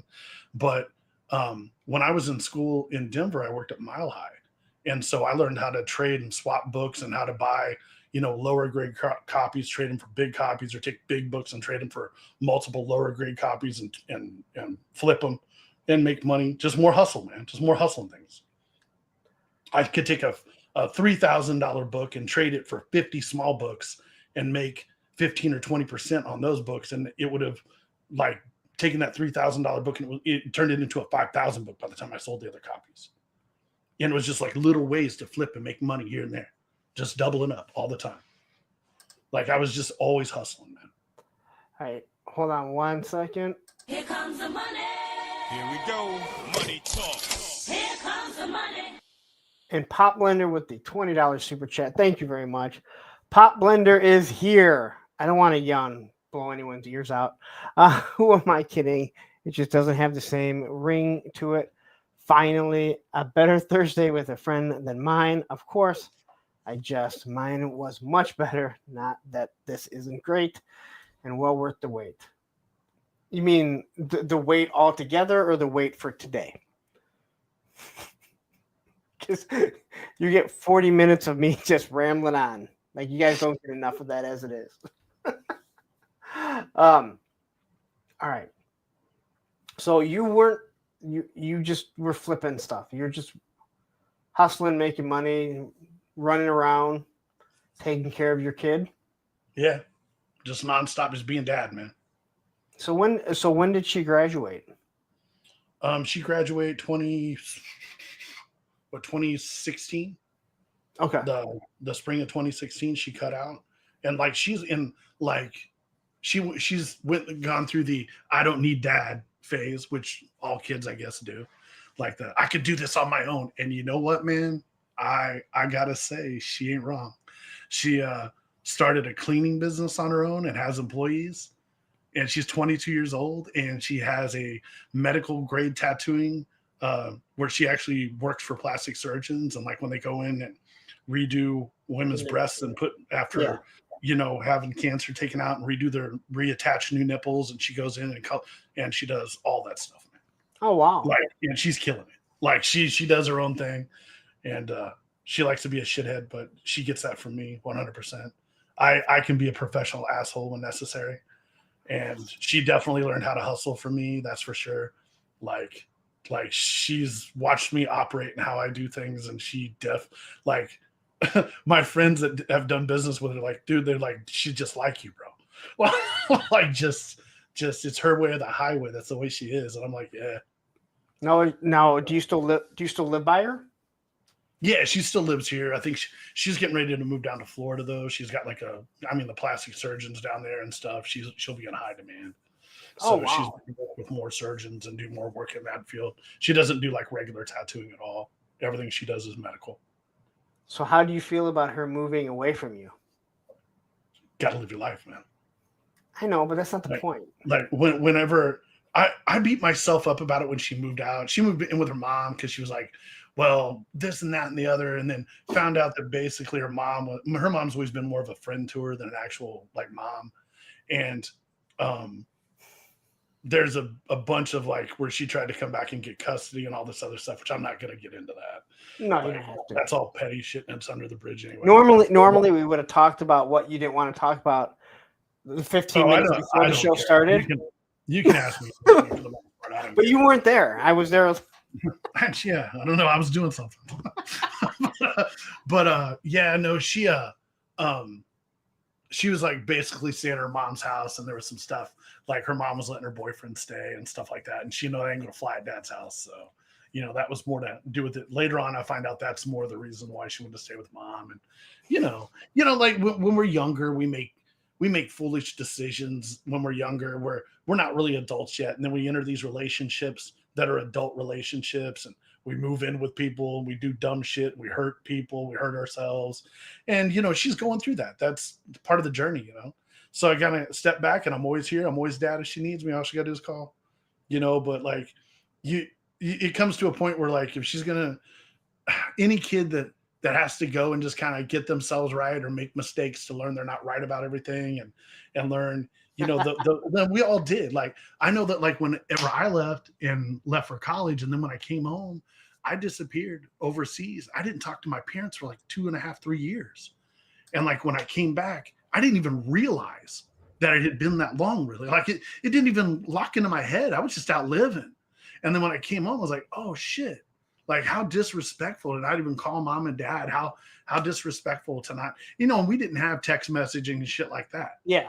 But like, yeah, I mean, we had cell phones, and they didn't work in all parts of the country like they do now.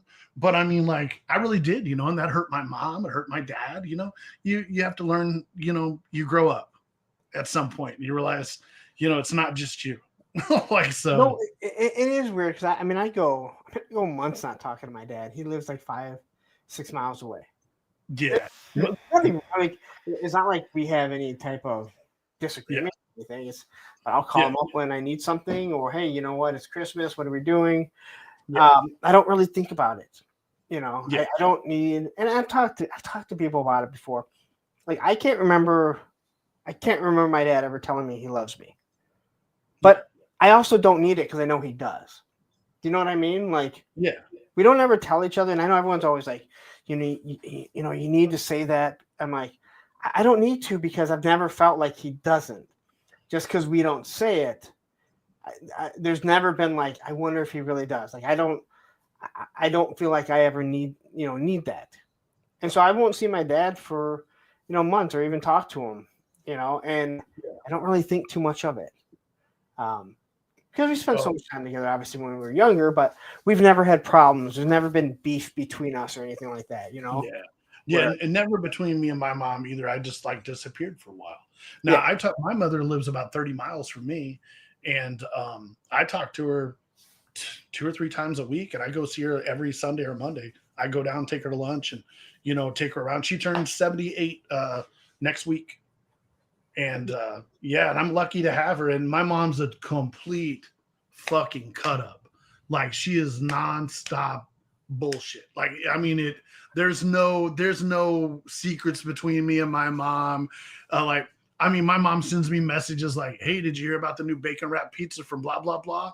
And I'm like, no. I go, I don't like pizza. She goes, bitches love bacon. Like, like my mom's just hilarious. Whoa.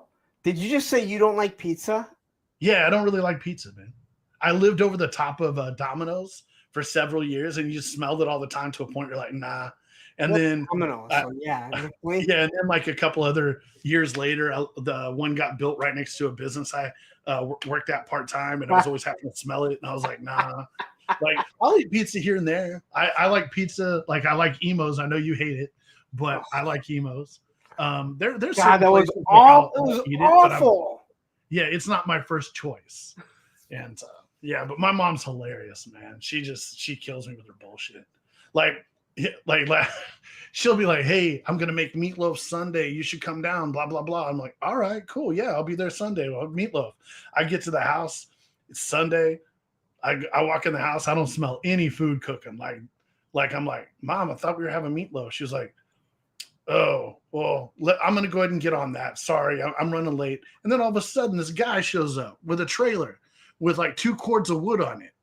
And I'm like, "Mom, there's a guy here with a bunch of wood on the trailer." And she goes, "Oh, I forgot, honey. I had that guy coming to bring wood. I forgot to go by the bank and get him cash. He only takes cash. Do you have any money on you?" And I'm like, "Yeah."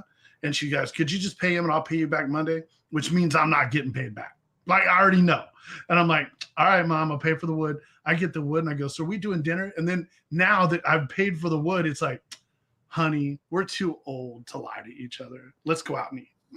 Like she literally just suckered me into coming just so I pay for her shit. She's hilarious. So She's always hustling me blind. everyone has different relationships with their kids. Oh with yeah, their absolutely. parents. I can't imagine going that long not talking to Olivia, and you guys see how she is. What you just explained is exactly how I see my daughter as she gets older. Oh, Dad, I totally forgot that was coming. I don't have money. Could you get it? Yeah. And then be like, "Oh yeah, by the way, like I don't." Like, you just explained how I picture my daughter to be when she becomes an adult. Oh yeah. Little, except for she wants to be a lawyer, and I've already told her. I said, "Hey, you have to take either me or your mom in." Why? Because you have to take one of us. I mean, you can take both of us, but do you really want to take your mom or me? And she was like, "Well, you." I'm like, "Exactly." Because I won't yell at you. Pretty much. And and that's the thing too with me, like I mean, how chill am I about everything as far as being a parent? Like I was the most laid back parent ever. Like good grades mean good behavior means if you need something, we take care of it. If whatever, as long as there's no lies. Like if she told me she did something screwed up, as long as she told me the truth, I'd be like, right on.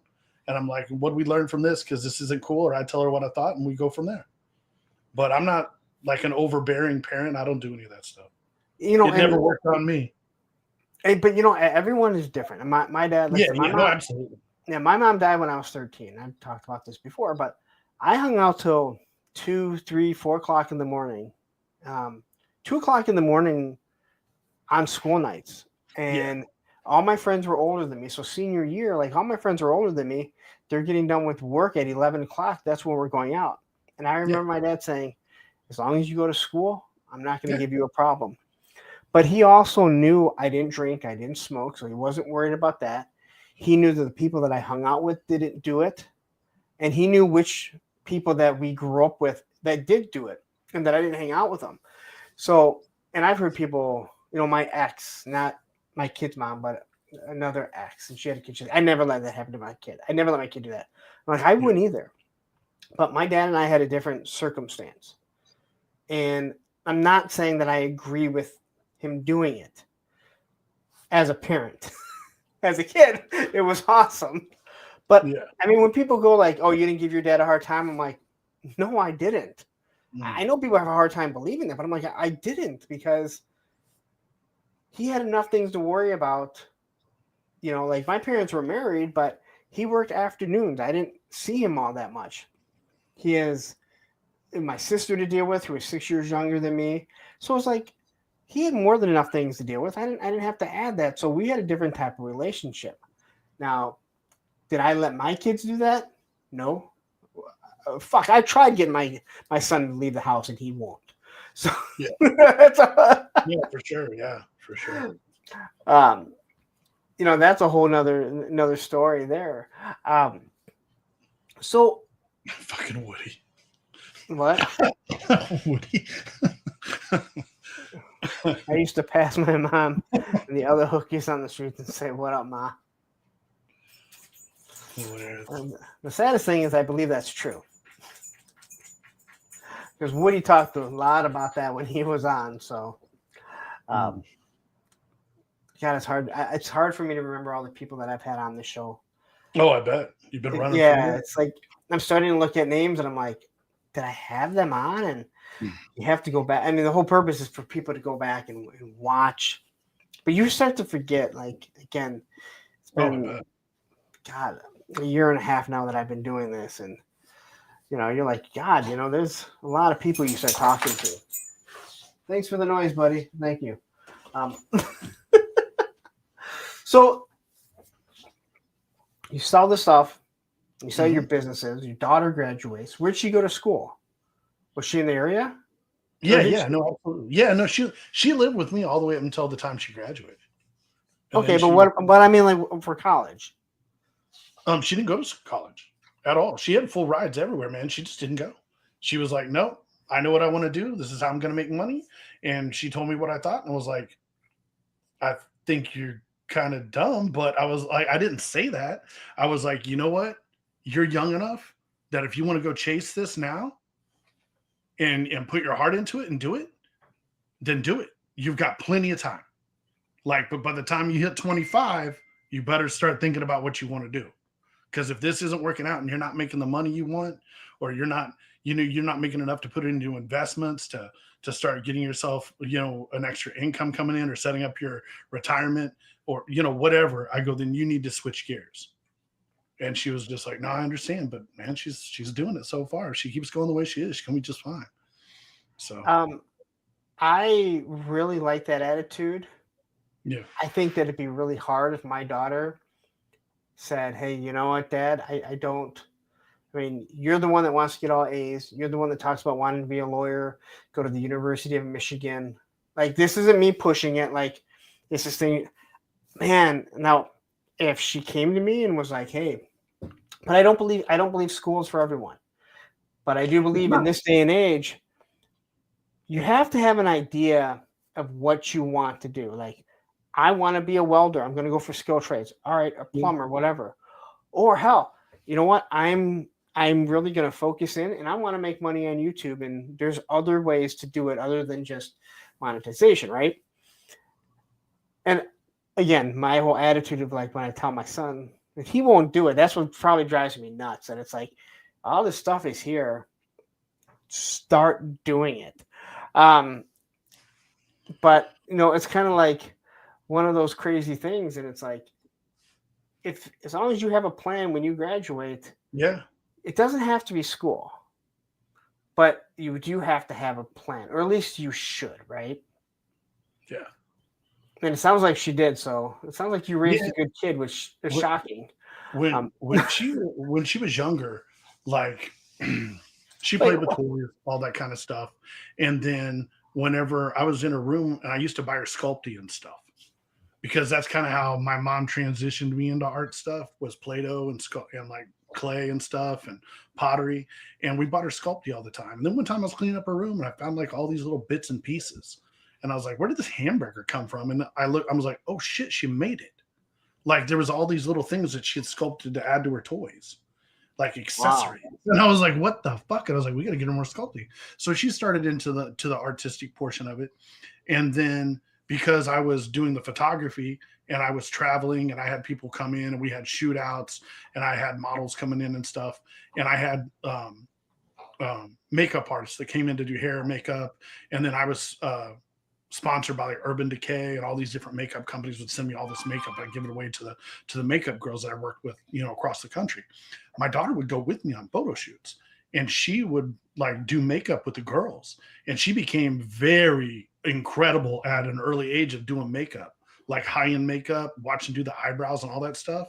And I mean, like girls would just like, when she was in junior high, she had like all the high school kids coming to her to do their makeup for prom and stuff. Like it was wild. And then, so that's the course she took. She went into doing the esthetician stuff, facials, makeup, all that stuff. And then that turned into the tattooing. And then she went from there. But I mean, she always enjoyed it. I can only imagine and it just kind of carried, like I said, my mom was a painter. Then I got into illustration and I can paint. And then this was kind of her form of the painting, but she's painting faces. Yeah. So like it was No. just kind of like a natural gift that just runs through the family, I guess. I don't know. No, again, I think it's awesome because you gave her the support. And you hear a lot of you don't hear athletes because athletes they've already got the full ride. But I've Mhm. listened to a lot of skateboarders that talk about it. And there's guys that say like, my dad hated it. He was like, get the hell out of here.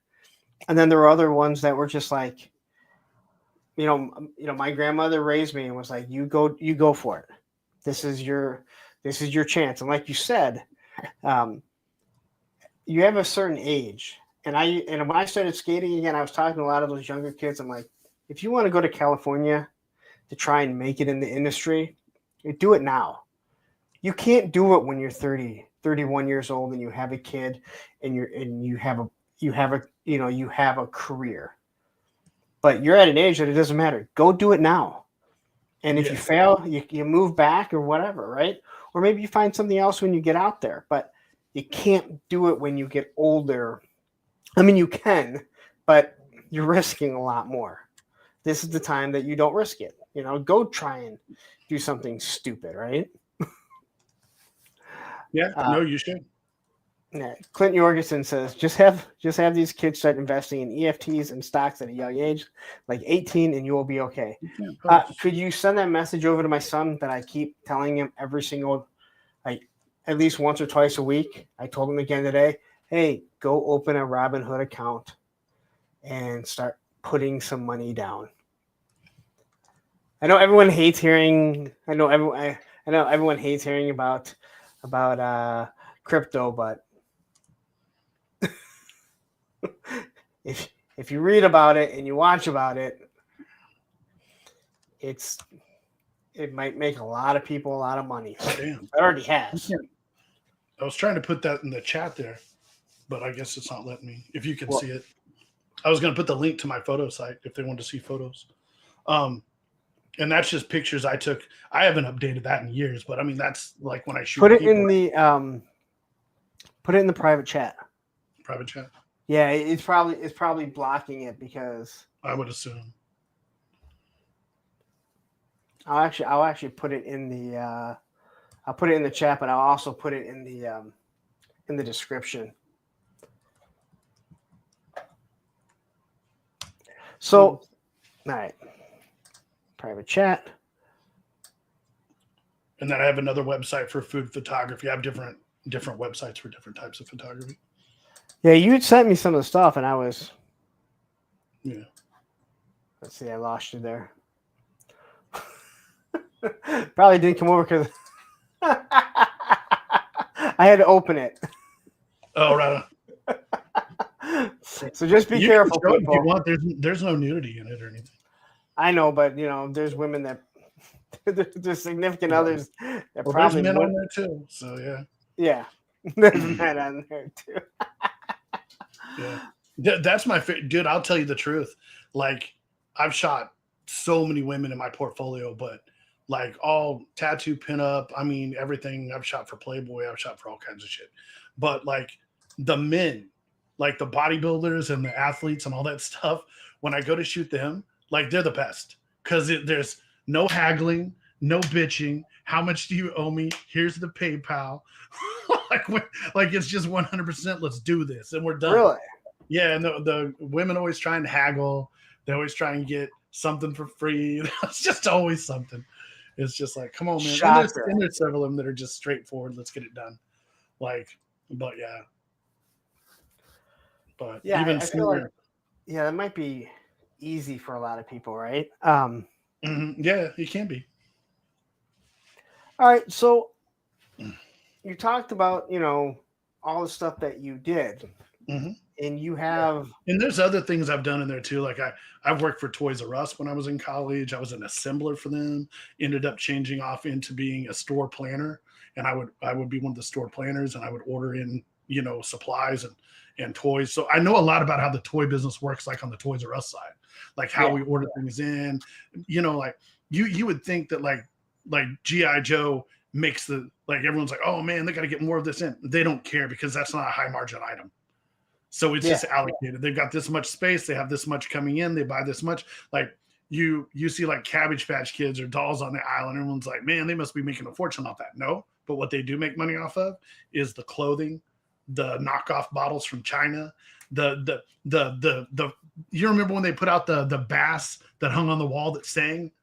Yeah. Like the robot, that stuff. That's the stuff they make an absolute murdering on. So like that's how they order. They don't give two shits about that other stuff. So I was just talking to somebody today, and I said, because we were talking about the toys, and Sergeant Reds has kind of filled me in on like roughly how much they make off like Hasbro action figures. Like it's not a huge, it's not a huge markup because you have distributors. That's why when everyone says $25 for a GI Joe, Hasbro's ripping it. Well, Hasbro's not getting $25. That's right. That's right. There's a distributor. Target wants their cut, but you go to Sergeant Reds, they're not getting it from Hasbro. They're getting it from distributor. Well, that distributor has to make money. Yep. And then Sergeant Reds also has to make money. So it's not $25. But I was talking to him and I was like, I know when I started skating again, I talked to them. I used to work at a skate shop, 30 years ago. Skateboards, they don't make money off skateboards. Like the markup is really small. Same with wheels, trucks. It was the shoes. I remember the owner, she's like, we don't really make that much money. But shoes, that's where we make all our money. Yeah. But there's also a lot of money invested into them. Shirts and all that other stuff, like the markup was like 50%. But a deck, like one deck, which cost like $54 at the time, I believe we paid $48. Yeah. So it's not a huge markup, especially for how many you're carrying on the walls. Not at all. And we used to like in the strip clubs back when I worked for another strip club chain. I worked for a Hustler Club, and we had boutiques inside those clubs, and we would do ordering and stuff like that for those the boutiques back when I worked for them before I started working in strip clubs and then owning one. I was actually a store setter for them. We would go and we would flip like a lot of the man, if it was any club that we bought that we flipped into a Hustler, I would go out on the flip team. We would scout the area, poach the other clubs for people we needed to open up the new club, and then flip them and then put in boutiques and order everything in. And I was always playing a part in something. And the amount of markup on like that kind of stuff is crazy. Clothing, shoes, like for a pair of like just like stripper heels. I know it sounds dumb. Like you're like $10 a pair. Like for a pair of like pleasers or whatever. And then in the boutiques or like any of the sex stores, people go to their wives, they're paying like $60 a pair. It's just insane. Like the markup on that stuff is wild, man. Yeah, I believe it, Yeah. But yeah, that's crazy. Like I said, when people talk about toys. And people now see the markup because if you go to Temu or you go to Alibaba or whatever, and you see like something as simple as like a Scotch-Brite like sponge you use in your kitchen that's like 4 for $7, like you get 20 of them for $5. Yeah, it's nuts. It's like you just see the markups and it's wild. Yeah, with the internet, everything's at the tip of our fingers. I mean, it truly is. Yeah, people don't want to use it. I have to tame myself on the G.I. Joe like Facebook pages because I'm trying to grow a brand. And if I really just go off on people, I hate dumb questions. I don't mind people asking questions, but dude, don't get it. It's like, don't fucking come on here and in the forum or the page and then type a fucking question before you Google it and look for it somewhere else. Yeah, there's no right. Like, I don't have a problem with someone ask a question, but look for it elsewhere before you start wasting my Facebook page filled with dumb questions. Oh yeah, absolutely. Yeah. Yes, Woody's completely right. I've heard about eyeglasses. Yeah, eyeglasses. Plus, the eyeglasses are all owned by like the same two companies, like own all of it. Like it's nuts. Same with furnaces. Yeah, I found that out when I got a new furnace like 10 years ago, and the guy was like, "This is what I have," and I was like, "Okay." I'm like, "What's the difference?" He's like, "Well, this is the name brand that everyone loves." And this is a comfort maker. They're made by the exact same company, but it won't have that. I'm like, no one's looking at my fucking furnace, so what do I care? He's like, exactly. Yeah. I'm like, and it really makes sense. It's like, even in the one of the businesses I currently own now, that's like one of the things that we do, and people have no idea that like it's the same company that's selling it to you, and we're just, for one party it costs this much and the other party it costs this Yeah. much. It's simple. Washer and dryers are the same way. Yeah, people, No, same and company. another thing that I mean just is 100% is people that have less money shop ahead of time and they look for months to make sure they get a good deal, and people that have money, they just buy now. They don't care. Yeah. Yeah. So like you want to stagger your pricing or availability for the guys that shop early. Let's get them out of the way, and then let's mark up the other shit. And whatever we sold it for as a discount over here, we just made it up over here. Doesn't matter. Just it doesn't matter. Yeah, it's just, and that's just business, but it's how it works. Clint Jorgen says the biggest markups are channel memberships on YouTube.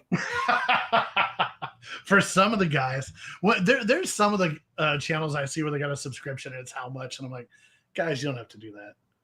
I'm like, dude, yeah, and I'm not the kind of, like, I don't like watching channels that are so big that they don't participate with the chat. Like once you've started ignoring your audience, like even like us here talking, we're talking back and forth just like two guys hanging out and talking, getting to know each other. But the chat's going, so, and they're making comments, and I'm looking over here and I'm looking at it, and you flash them up, or is Matthew running stuff tonight? Is he no, it's just you me. tonight? No, So, but I mean, I don't ever have anyone in the background.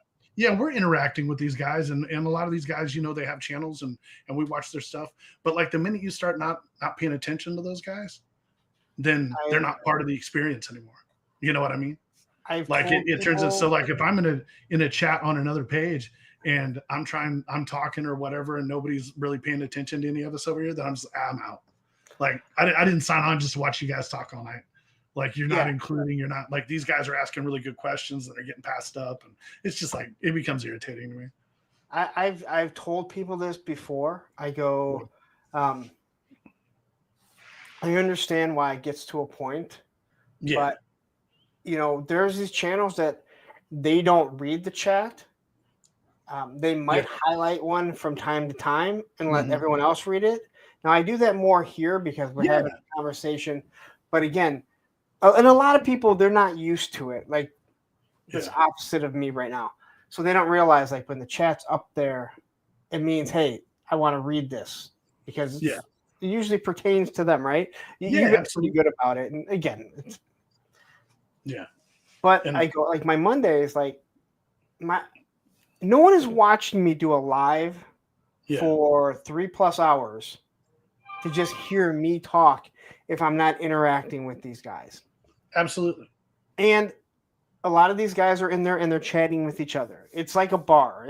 They're hanging out on a Monday night at the bar. They're only here, so they're not, they don't have to that's drive. like one of the things that super separates you from a lot of the other guys. It does, because they get 3 or 4 guys talking, and then they're only looking at the super chats, or the one person that is monitoring is trying to do the best job they can. But once they get, like, 200 or 300 people in the chat, they can't keep up, and then they're only doing the super chats. So then it makes the guys that aren't, members feel like they're not even being recognized. They're trying to support, and those things happen. Like I'm in the chat, I'm running my mouth at everybody. I don't give a shit because I think I'm hilarious. I'm hilarious. But I mean, I don't ever expect to be put up on the thing. In fact, I expect to be ignored because I'm a fucking dumbass, and I'll just say whatever. But I have a good time because it entertains me. I actually block time to, like, engage with you guys in hours. Before, it was just every now and then, because I do get busy. I get on Zoom calls, or I have to leave town to go do something, especially in the summertime. Like, as of right now, like from usually Thanksgiving or the week after Thanksgiving all the way until my birthday, I'm wide open. I can do whatever I want. And I own a property management group that specializes in vacation rentals and timeshare and vacation club owners. And so, as part of my write-off, or let's say those hotels or those properties or whatever upgrade, or they do new things to the hotels or the resorts, I'll fly out and I'll go stay in the resorts and take pictures and update the amenities and stuff like that to bring back to improve our listings and show customers, new and existing, the new things that are going on, so we can send out emails, reacquire business, increase revenue. And I write all that off. So, like, I get the opportunity to travel the whole end of the year and use it as a tax write-off, and also just kind of take a big vacation, do whatever the hell I want. Not the worst thing in the world. No, it's not. It gets old traveling though. Like, I mean, once you've been around a lot of times, it's just like, like you just kind of get tired of it a little. Like, I hate airports. Like, if it's like super, super crowded, or like if I went into like a football game and stuff like that, like I gotta pop a Xanax or something because I'll lose my shit being in a big crowd. Like, I don't like that shit at all. So yeah, this stuff's never really bothered. I never been bothered by big crowds, but I also don't. I would rather watch a football game on TV than be at. I would too now. I don't get a lot of enjoyment out of live events, especially wrestling events. I never, even though I was at WrestleMania 3 with 93,173 people. But no, again, going back to the YouTube, like what you're saying about the chat, there's just a lot of people, and I understand the super chats. Someone sent you a super chat. They're saying, hey, you know what? Thank you very much. We enjoy it. So you have to read that. Yeah, no, absolutely. But there are people, and I've heard people sit there and say, maybe we should just start just reading only super chats. Like, all right, if you want to be a snob channel, then that's fine. If you're saying, hey, I'm here to entertain you, and someone needs to pay me, that's the only way. It's the only way I'm going to read it. Then that's fine. And if that's cool with you, then awesome that you can do that. It doesn't affect me. I don't ever want to be that person. There's a reason why I say every single name. Oh yeah, especially on Monday night. I try and showcase everyone, and like this guy right here, GI Jetman. Right, he just started joining on Monday. He shows back up for Thursday. Right, he has no idea how the show is. Yeah, I see someone new. I'm going to highlight as many of their comments early on, because I want them to feel, and I want everyone else to say like, hey, this person. Now, if you see that they're just a fucking Yahoo that's just trying to cause trouble, well, we're going to take care of that and get rid of you, right? Absolutely. But people want to, they want to see their name. It's weird. Like it seems weird because all that I'm doing is I'm willing to put myself on camera. I mean, anyone can do what I do. Yeah. Not everyone is entertaining. I'm fucking super entertaining. We were just talking about it. I'm sorry. A lot of people that have YouTube shows, they're just not entertaining. All right, I'm sorry. They might be good people, and I'm not entertaining to everyone, but I do remember saying to Matthew early on, I was like, dude, I hope I'm not boring. And he was like, dude, you're anything but boring. No, you're good. But there are a lot of people, and they just talk like this, and they never really change they don't ever smile. They don't get mad. And this is, hey, look, I got this figure today, and it's really cool, and he has a vest, and this, and it's like, and a lot of people like watching it, and they're, I know a lot of these people, and if you think that this is about you, it's not. But if you think it's about you, maybe you should think what you do. But the one thing that I found out is at the end of my Monday show, I started highlighting everyone that was saying goodbye, right? Oh, because I'm sitting there, I'm waiting, and I might as well. It didn't dawn on me. And then a few people were like, they wait to see that. And they're like, dude, that little interaction that you do, like, I love it. Like, I wait to see my name. And it never dawned on me. And I was like, oh, wow, I better not stop doing that.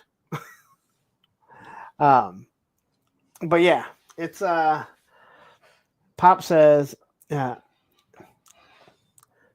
you have a chat with 18K watching, super chats are the only way you can interact. But when it's 100 or less, it should be a priority to highlight chat. Yeah, let's be honest. If I have 18,000 people ever watching me, I clearly don't care about every single one of those people. Yep. No, absolutely, you can't. Like, and then at that point, you're doing it as a business, right? Oh yeah, absolutely. So, and I remember asking Matthew about someone that does, and he goes, yeah, he talks super chats, but then he does a separate recorded stream where he goes over every single super chat. Yeah. Like, okay, that makes sense. Yeah. But again, if I have 18,000 people watching, I don't give a fuck what any of you. I'm making money. This is now my job. Yeah, this is your full-time job. Yeah. And I have made it on YouTube, right? Yeah, no shit. I couldn't even imagine. Can you imagine 18,000? Like, you, Or just I- the inboxes, people sending you messages.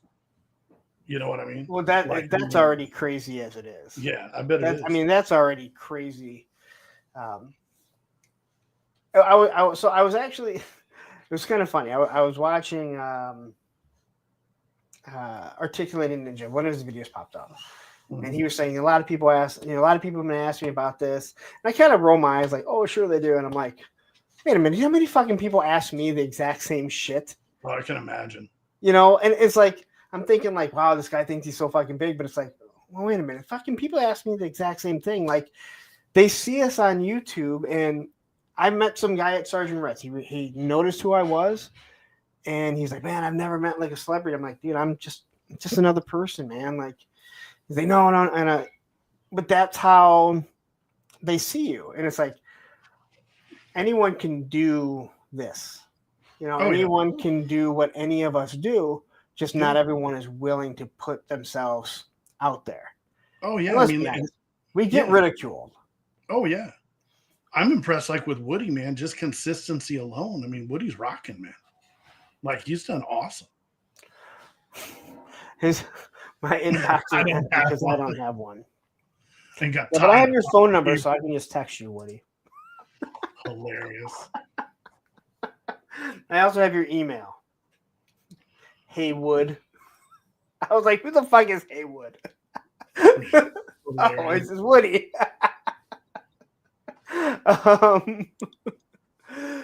So let's go to the collecting thing, because you said you weren't collecting. Yeah. So when did you start collecting? Ooh, I jumped back in around the end of the 2000X, the Four Horsemen line, around the time the statues started coming out. Okay. Like, I didn't know they were doing that at all.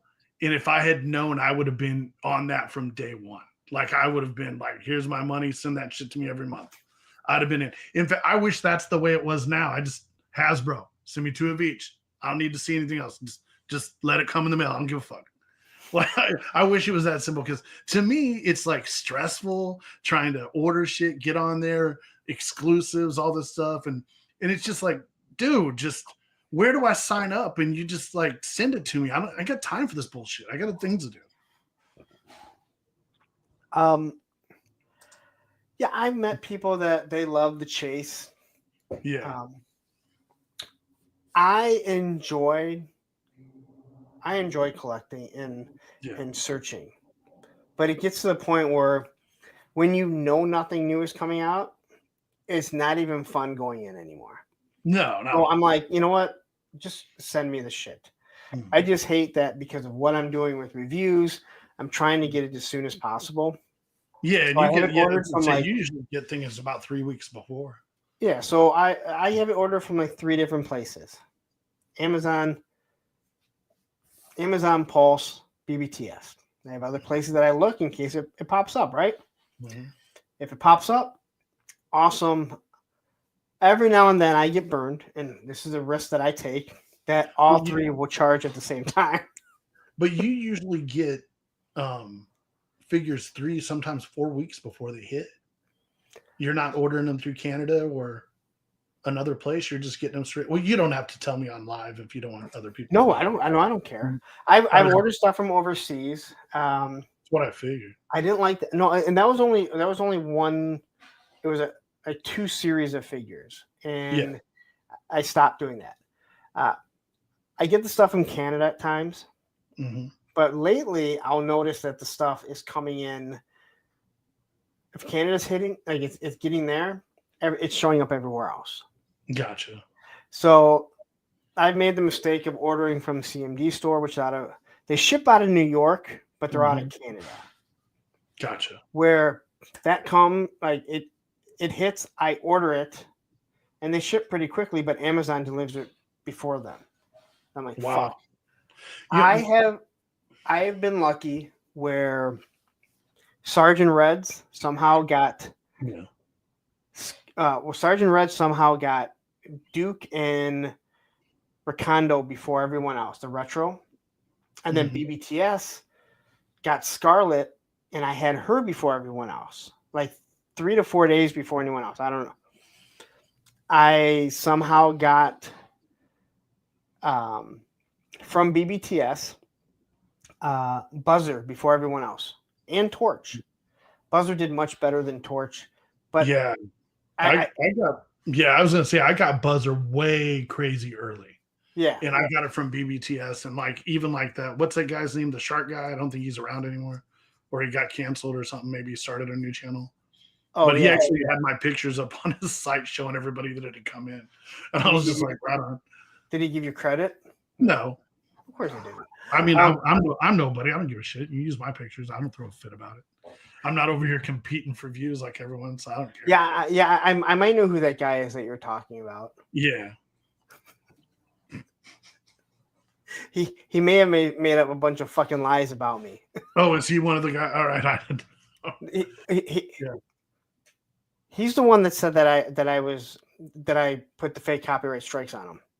Oh, really? Yeah. Yes. Everybody got something to bitch about. Yeah. Well, that's not even a bitch. That's a lie. Yeah. That Well, was a yeah, bitch. That was a flat everybody out fucking lie. somebody. Yeah. You I'm know, not. it's YouTube. You do whatever the fuck you want. Just don't fucking lie about me. Yeah. All right. That's. I don't think that's Yeah. I asking mean, if too it's much. true, I'll own it. Like, I don't care. Sorry, I didn't tag you. I feel like Oh, whatever. but yeah. Again. You know, I'm just like, dude, it's I don't get all wrapped up in that stuff. Even if I was like having a YouTube channel and growing and all that stuff, if somebody used my shit and didn't tag me, I wouldn't care. I don't I'd really be- get I don't really get too aggravated. There's a lot of people that do. Like Articulated Ninja, I know he used my one of my clips of my videos for my cover girl when he was talking about Hasbro having Mhm. issues and like her, and I didn't. I mean, he said who I was, and I Yeah. didn't care. Like, there's a lot of people that get mad about that.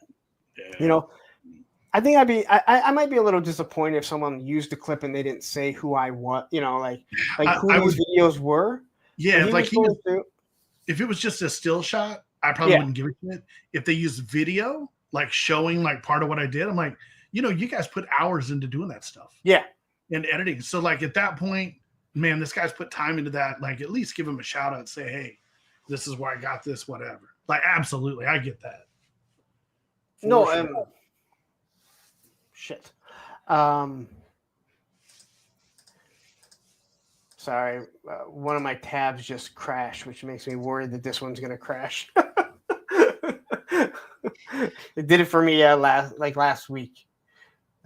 Anyway, no, yeah. You're putting if someone takes a picture, it could be anything. I had a problem because there was another YouTuber that he took one of my pictures of Valaverse with the broken scarab, and he fucking lied about what I said. Mm-hmm. And that was like, all right, no, like bullshit. And this was early on. I'm like, that's not what I said at all. Like to me, that's bullshit because you took my picture and then you said, yeah, this person said, and like, no, I never said that. That is a complete fabricated fucking lie. But people need to do stuff to create their controversy to keep their channels going and, all that other wonderful stuff. Yeah. What was G.I. Jetman saying? Oh, I'm disabled and I'm Social Security, so I'm afraid to pre-order stuff. And I have heavy duty on pre-order. I'm scared every day that EE will charge me before my money is there.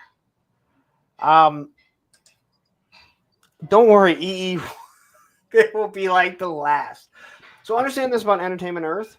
I've said this before. So when you get stuff from, let's say, Helidope Toys,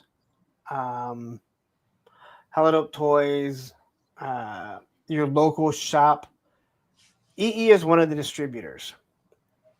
So they get stuff before EE will ship your stuff. As for like BBTS, yeah, the pile of loot is great, but you do get charged for it right away.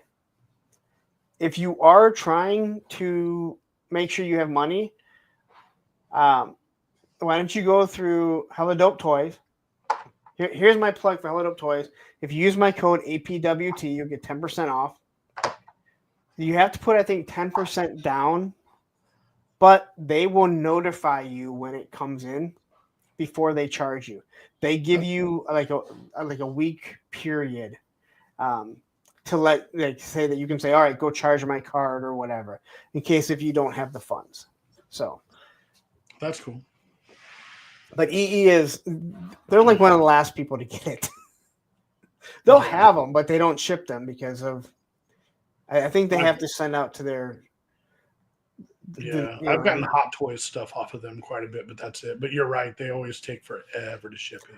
Yeah, that's why no one uses my code or anything like that, which is understandable. I mean, it's fine. It's keep telling yourself that, Lawrence. What? I said keep telling yourself that.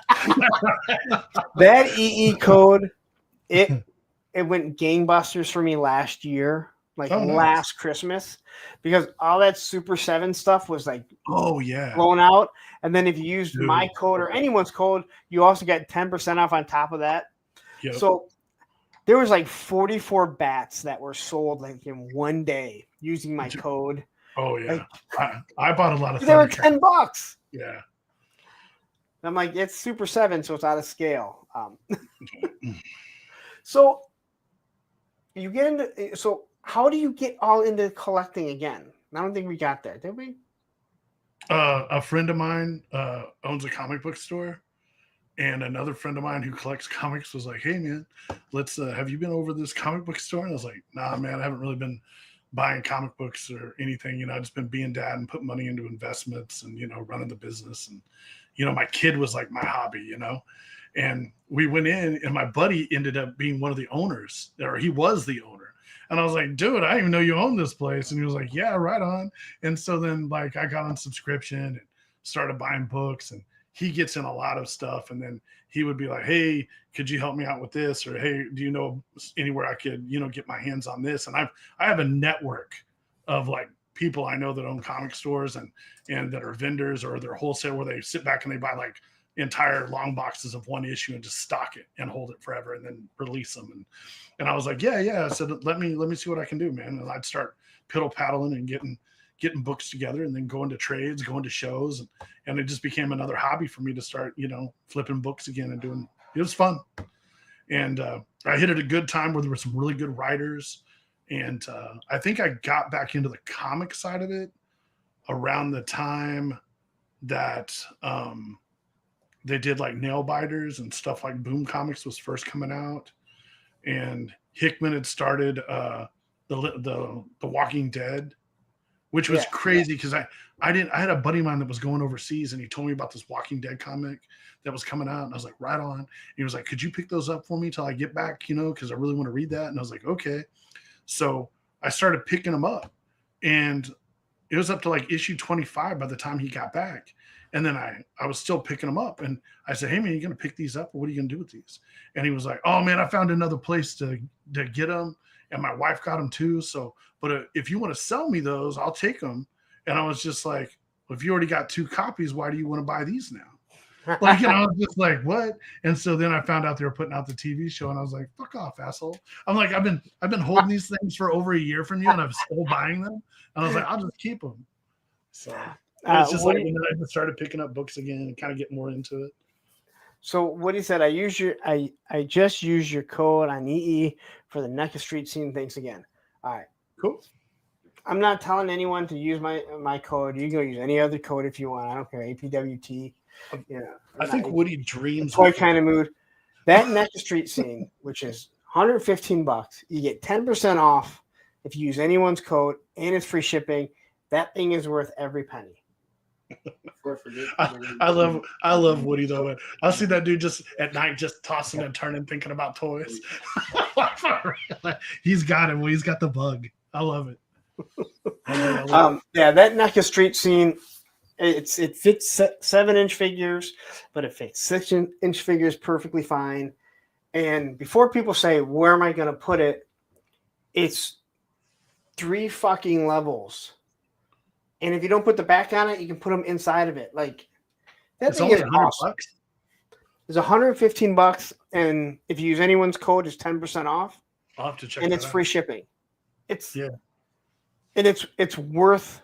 I mean, Matthew, I had pre-ordered it, I think from BBTS, and Matthew's just like, dude, you need to get it, and I was like, that's a lot of money, man. I'm like, and I don't know when it's going to be in, so I pre-ordered from BBTS, and then I was at Sergeant Red's, and he was reading stuff off. I'm like, you can get the NECA Street Scene. I'm like, can you order me one? Oh yeah, I'll have it. So I had him order it for me, and I don't regret it at all. And I didn't get a discount on it or anything. So, but it's well worth it, man. I know Woody's I'm gonna ordering it right now. don't forget to use my code APUNK. Hey, Punk, gotcha. Yeah. In the cart, I'll check out after the show. Yeah. Oh, yeah, dude. Yeah. Free shipping, too. Yeah. Influencer referral. Save another $11.50. So you save over 20 some dollars. Dude, that's awesome. Oh, dude, it's so worth it, man. It is. Yeah. It is so. It's awesome. G.I. Jetman says, hey, I was thinking if Super 7 can make a Caslayer HasLab, then why couldn't Hasbro make a HasLab G.I. Joe core? Okay, There's no reason they don't. There really isn't. all right, so it's not a HasLab. That's Super 7's. Yeah. Here's the reason. Super 7 is a small company, and what they're doing is they're willing to take on a risk knowing that they're not gonna make as much money as a smaller company. And I've said this before, Hasbro is about making millions of dollars, not thousands of dollars. Yeah. So when they do the HasLabs, that's what they're checking out. So where that Cat's Lair, there might be 3,000 made. I'm calling bullshit right on it. That thing was never going to fund, but he was not willing to lose out on another one. That's right. So even though I lost the bet with Mega J when I said that thing's not going to fund, it sat there at, I think, 2,200. I think they needed 3,000. Yeah. It sat there at like 2,200, and then all of a sudden it jumped 1,000 in one day out of nowhere. Yeah. No, I would agree 100% on that. I was like, he had already done the tooling. He already had everything ready to go. He was ready to pull the trigger. They did the pre-sell. Even though he fell short from where he may have needed to be, if he even broke even, or even if he took a little bit of a loss, it was better for him as a company to shoot it out and take the tax write-off. It was. I mean, why look bad in the toy industry and still put it out and make the people that did want it happy, and hopefully more people will buy figures. Like, and remember, he had just lost out on the mothership for G.I. Joe. Yeah. Where if you look at the HasLab Hiss, there's 28,000 of them out there. Yeah, absolutely. I think the Thunder Tank, they're still selling. So how many did he have to order, and how many is he sitting on? You know, how many did, you know, yeah, it's $450 for that thing. Yeah, I got mine for $325. Yeah. And I used your code to get it. Well, I appreciate that. Yeah. So, like, whenever I went through, I was like, man, I'm going to get those Thundercat characters, because I already had like 30 of them or so. And I was like, and then when the tank came out, I'm like, yeah, I'm going to go ahead and grab that. And I'm going to grab all these other ones too that are on sale. Like, I'm just going to snatch them. And then I ended up selling all the figures, but I kept the tank. Yeah, Super 7 it is a nice looking vehicle, but man, it's cool. It's just, you know, when you do see Super 7, I'm sorry, you do see a quality loss. You see a lack of quality. Yeah. That is. I agree. And I mean, I don't know if you have the Hiss or the Dragonfly, but I don't think that they really skipped anywhere. I thought that was top notch for sure. Oh yeah, the Hiss tank was way beyond what I thought it would be. Like, once I got it open, I was like, wow, it's crazy. Yeah, no, I've got hisses. I've got the dragonflies. I wasn't super impressed with Wild Bill, but I still like him. I think he looks great. I think he had really good uh, details added to him. I just kind of thought the paint apps were a little lacking, but other than that, I really liked him. I mean, I love the dragonflies, amazing. So Yeah, I thought Wildbone knocked it out of the park. I thought yeah. they nailed him. Yeah, I think he looks perfect. I just thought that the paint apps they could have been a little better. But other than that, I think it's badass. Like I just kind of felt like with the leather holsters, they could have like done a little bit more of a wash on them to make them look a little bit more, wore in, like whatever. Yeah. I complain about everything. Like I was just like, this right here, bullshit. Well, I had someone recently complain, someone recently made a comment saying that I complain about everything. I should just be happy, or we should just be happy. And I'm like, and so I went back and I watched it. Mm-hmm. I sat back there and I watched. It was on my Retro Cobra Commander video. He talked about how negative I was, and I went and watched it, and I was like, yeah, I pointed those things out, that something I wish they would have done, but I wasn't negative, and I was like, man, this guy is actually more negative in this post than I was throughout the whole video. But again, like, I'm doing a review. I'm going to point out things that I might not like or things I think that they could do better. It doesn't mean that I hate it or that there's reasons why they don't do certain things. Right? I mean, yeah, there's a reason why you don't want me in charge of G.I. Joe. Yeah. You never get characters that a lot of people love that I hate. Yeah, no, absolutely. Yeah.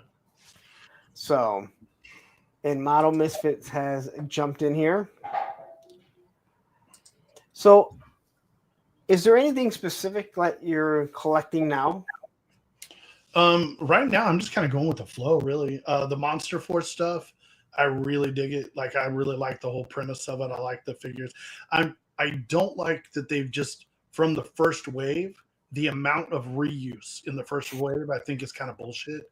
And the whole reason my thought process is like, I get it, Fresh Monkey Fiction. This is kind of a big deal for BBTS and Fresh Monkey Fiction, and even Gridiron. Like they're all kind of in cahoots on it. But for the first wave, like, dazzle us, like, give us something like we're like, wow, like, we gotta have this. Like, because when you look at like the stealth guy, and then you look at the red and the blue, and then they put out the 25 anniversary that's like a blackout version or whatever. It's the same figure, just a repaint. It's just like in Van Helsing has the same, pack out. And it's just kind of like, man, you guys really did a little bit of over reuse for the first wave. But I mean, no matter what, I think that the articulation, the head, the ability to look up, like the wrist movement where they can actually hold a gun. Yeah. Like a little bit, like, I mean, it's a knockout of the park. Like, they killed it. If Classified got to that point, I think people will be a lot happier, especially the guys that do the photography and the posing.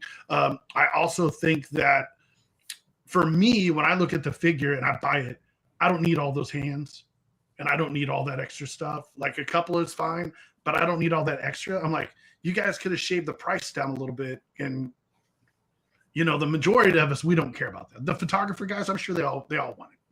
But it just kind of like, man, I kind of hate, because you're like, it's like $38 a figure, but it's not. It's tax, shipping. You're looking at like 43 something a figure. You're like, damn, man, that's getting there. And that's one of those things where I talked about where if I said, if I'm going to harp on when I was, reviewing Valivers, that they only have $3.50, and even Classified, same thing. If they don't upgrade and have more bucks than that, I have to point that out too. Now, first wave, okay, I can overlook it, but I see what you're saying. Mm-hmm. 3 of the figures were the exact same. 2 of the figures were the same. Yeah. And then you had the Van Helsing, and then you had, Dracula and the Forgotten King. And they use pretty much the same buck. Same. But you're right. The three of the bad guys, the Sleepwalkers, they're all the exact same figure. Yeah. And only one comes with an extra gun, and it's a stupid gun. I hate that fucking. Goddamn, I hate that gun. Yeah, And you know what, Darren, 3-star. I hope you're fucking watching. That gun is stupid, stupid, stupid. But I really don't like the Forgotten. I like the Forgotten King's like helmet thing. That's cool. But I wish he like would have had another head. And I love the hands with the magic and stuff. Well, I don't think that they have. I don't think they've shown another Gotcha. face. I Yeah. love the Forgotten King. I think he's Yeah, awesome. like I think as far as the figure goes, I think the all white was. I was like, I had mixed reviews. I was like, he kind of looks like a Moon Knight figure. And I was like, I don't really know, but I love the magic and the colored hands. And Yeah, I like him. I think he's. yeah. But between him and Dracula, I thought they came with less, but cost the same. And I was like, they didn't have as much shit. Dracula didn't have shit. Yeah, Except Dracula for a sword. Hold on 1 second. Here comes the money. Here we go. Money talk. Here comes the money. And Woody 222, the figure addict with a 1999 super chat, which means he's making. Do you hear an echo? Scott, do you hear an echo? No. Okay, because I hear an echo when I talk. But no one else has said anything. Anyway, gotta call it night, fellas. Gotta get up at 4 a.m. to make money to buy these fucking toys. Great conversations. We're just you, the man, brother. When I finally showed up, and Punk, you okay too, brother? Out everyone in the chat too. And Woody always gets a. Oh, that timer cracks me up every time I watch it. That's funny. He was next to his wife one day, he said, and she hates it, so he kept having me do it over and over and over. Oh, that's hilarious. That's funny. That's good shit. Yeah, I'm really impressed with the Operation Monster Force stuff. I mean, I'm so happy with it. I'll tell you this too, like the Kilowog, I ordered the deluxe and then I ordered a couple of primals, just the black version of them. I just got the primal today. And they sent me all Kilowogs, even in primal boxes. Like, Really? Oh yeah. Like, I mean, it's the exact same box, the exact same everything. So, like, I was going through it and I'm like, where's my black ones? And I was like, what the hell is this? And then I checked my receipt and, dude, they charged me $59 for 2 of them and then deluxe price on 1, but they were all deluxes. Well, I think the color is all the same. But Yeah, I'm probably gonna do the review tomorrow night. Yeah. Let me see my boxes. But this one doesn't have the extra the gun and everything like that. But you're right. It's almost the exact same because mine's the primal. One just says primal, the other one says deluxe. The box is the same though, right? Box is identical, even the packaging, the plastic on it. I guess the vac pack, but like mine all have the Kilowog Deluxe, even in the boxes that say primal. The box says primal on the side, so it's supposed to be the black one. They're not. They're all the deluxes. Yeah, and Matthew says he's heard of that. It makes sense. Yeah, it was wild. I was like, awesome. I was like, this is cool. Yeah, because you can get that. You can make that one. Oh yeah. You have the other one. And if you're not a collector where you're collecting each one to have the box individually, then who cares? Yeah, I actually just ordered 2 more of the primals, not to see if I would get deluxes again in a primal box, but because I wanted to take the black one and then take the best and put on him and just have like 2 characters. That was kind of a disappointment. They put the shotgun shells on his belt though, but didn't give him the shotgun. I thought that was kind of dumb. But yeah, I didn't realize why that was. And then they said that's the veteran William comes with the shotgun. Yeah. Yeah, the echo's gone now. Thanks, guys. And Sweet. Loki here doesn't want me to call him Model Misfit, although he has that up there. Yeah. I kept hearing it, but only when I was talking, not when. So I think it was on your end, but Not on. I don't know. It's gone now. Yeah, I'm running off of a 360 action cams, picking up everything. Okay. Yeah, I'm not running off a normal web camera, so I don't really have a setup like that here at the office. I do for Zoom calls and shit, but at home I just have a laptop. I don't take everything home with me anymore. Hey, that's how I started. Yeah. Now I have Now I have an Amazon camera and an Amazon microphone. I haven't really invested. I really need to invest in a better microphone, I think. Gotcha. But no one Yeah. really complains, so Yeah, no, you sound good.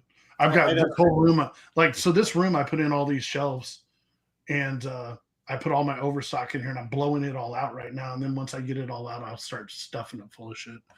Because all these shelves here, there's also on the other side of the wall, and then over here is on the other side of the wall. And then it wraps all the way around. There's more shelves. This is just a room in my loft. It's like this giant master bedroom that's as big as a living room. And I was just like, I don't need to stay in that room, because my daughter doesn't live here anymore. So I was like, I'll just move into the other room and I'll set this one up for toys. I'm just like, and then I was like, wait a minute, all these toys are shit I bought like the last couple of years. I'm like, this is getting out of hand again. I need to chill out. Yeah, I think sometimes we go through spurts. Yeah. If I had my way, I would collect GI Joe and then I would be done. But then I Yeah. see something, and I'm not someone that really turns things over. Yeah. Because I'm buying things that I want, not because, hey, this is what's really cool at the time. I'm not saying there's anything wrong with it, but like when I'm buying, I'm like, I want it. I want this to have it. Yeah. And so then when it's like I need to get rid of some stuff, and then you start looking at how much it costs, how much you're going to make on it. It's like, is it even worth my time? Yeah. So now it sits in a box. That's the only ones that I do buy. I mean, I buy multiples of like the GI Joe and even the Monster Force stuff. I'll buy a few of each, but like when it comes to the Mondos, I'll buy 3 of every figure that comes out. And the reason why is because I know that if I take the 2 figures I have, I can trade for something if I miss, because they do those drops, and if you miss it, you're just fucked. Yeah. So then I'll have to trade something I've got off to get something I want. Like I didn't get that Hellcat. I'm pissed off about it. Like, little things like that just make me, dude, like you've got a major investment in that Mondo shit. And like when they do those, like, oh, hey, here's a teaser picture. And, oh yeah, on sale tomorrow. And like, dude, I'm on a plane tomorrow. Like I'll have to have somebody try and buy it for me, or when I land, I'll have to buy it on my phone or whatever, like, or something like that. And I just get psycho. Like I missed Trap Jaw like that and about lost my shit. I was like, I'm just selling all this shit. Fuck Mondo. And then you get like, they've got like quality control issues sometimes. And then I get pissed because I'm like, man, I just gave you $260 and now there's some quality control issue here. And then they act like it's okay, or there's some tooling issue they should have fixed. And I'm like, this is just bullshit. And I get wound up. Like if I feel like I'm being taken advantage of, I get pissed. So that's just me. I think a lot of people tend to feel like that. Yeah. But I think a lot of people also have our time taking away because they want it so bad. Yeah. The Mondo and Hot Toys, that's a whole nother. Yeah, it is. That's a whole nother ballpark. I've probably got 20 Hot Toy figures I haven't even opened. They're just boxed, sitting, because I don't have display cases to put them in yet, because I'm in the process of doing a new home so I can move out of the loft. I had a restaurant down here, and I moved down here to be closer to it.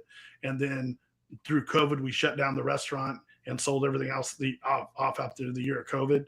And then I was like, I'm going to go build this house. And then I got stuck up on that. And I had some shit go down. I found out I had kidney cancer last year, and they had to go and cut my kidney out. And that was wild.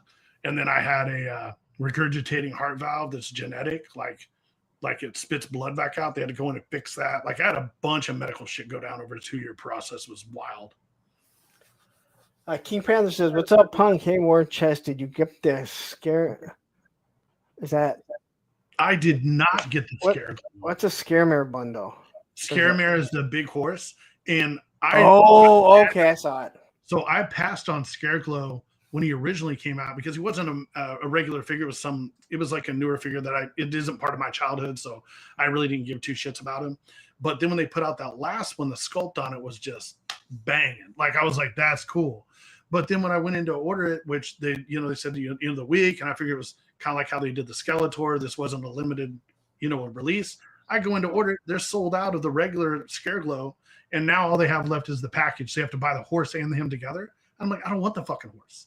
Number one, it's huge, and I'm already running out of room, and I don't really want to spend $700 on some bullshit. Just like I wasn't going to spend the money on that that hollow sled bullshit that they wanted way too much money for. I'm sitting here and I'm looking at the sled and they're trying to like convince you to buy it and tell you how cool it is.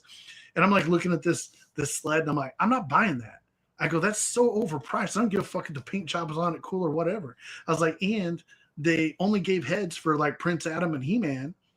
And I go, why didn't they give additional heads for like Tila and Man at Arms to come with it too? And I was like, I feel like I'm getting raped on this. And the price of it's the price of the Rattler. And I'm like, look at the value you get with the Rattler, and then you get this. It's a hollow piece of plastic. I'm like, get the fuck out of here. Just not doing it. They're amazing looking, but that price. They're amazing, but the prices have just gotten greedy. And I'm just like, I'm glad that there's only a few figures I really feel like I need left, and then I'm out. And then if they have a reason, and I think that's why they're going down to the 7-inch line too, or whatever. I think that they'll be able to do more reasonable prices on the figures. It'll up their sales. Yeah. I'm sure it will. Because number one, I would buy those over the big ones because of room, and then also just the value of being able to buy them. So, it is what it is. It's a market. They're in it to make money. I get it. They just probably won't be getting mine anymore because I think about how much I spend on Mondo and how many other lines I could be buying. And then, I'm like, Wow. Clinton Yorgensen says, I bought 40 Mondo figures in the past 18 months. yeah, I'd say you're a fan like I am, buddy. That's nuts. Yeah. So anyway, I think it's time to wrap it up because I do have to work in the morning. Gotcha. And it's after midnight here.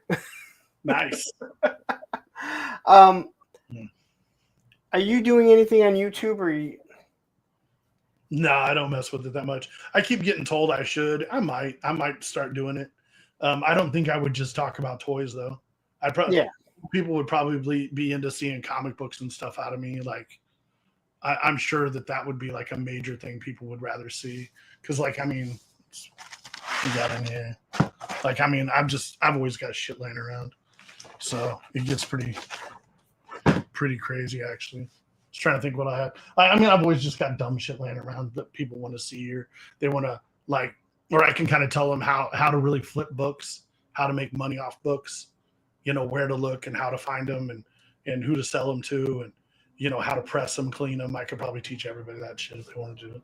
And anytime I've ever put something up over books or talked about them, people get really excited about like what I'm putting up. They look at. You get a lot more views. Yeah. I don't know, man. I've got other. Whenever I get sidetracked on other stuff, it costs me money in my other businesses. So, it's just like, and then I get like a call from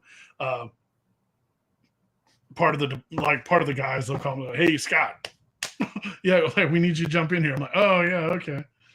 So, and I know, I put your YouTube and your Instagram in the description along with your website. So I put your website in while we were here after you put it in there. So if you're interested in raw photographs, and I know you sent this to me before, and I gotta say, the main photo is a very nice photo. I don't mind it. Yeah.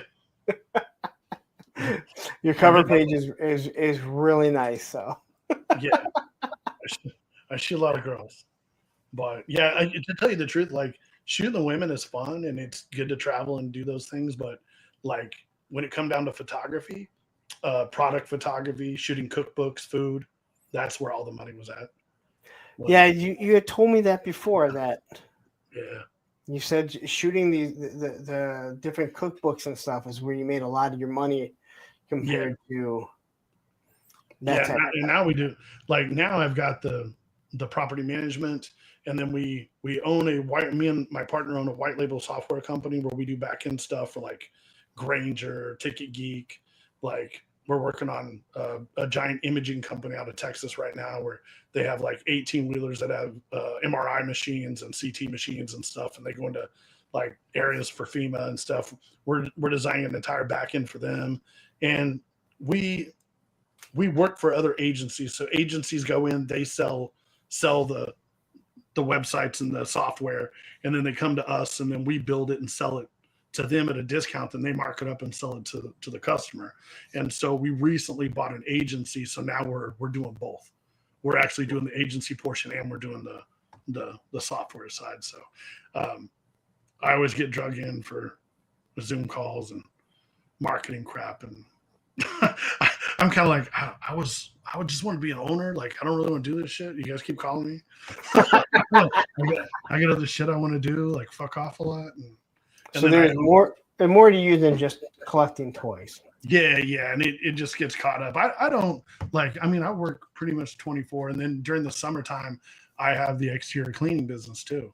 So we do pressure washing, we do surface washing, we do staining and sealing Okay. homes and corporations and stuff. And so I go out on the cruise there, and I supervise on some of the staining jobs, but I got a guy that runs all that now. So if I'm out there doing that, I'm just out there poking people to see what they're up to.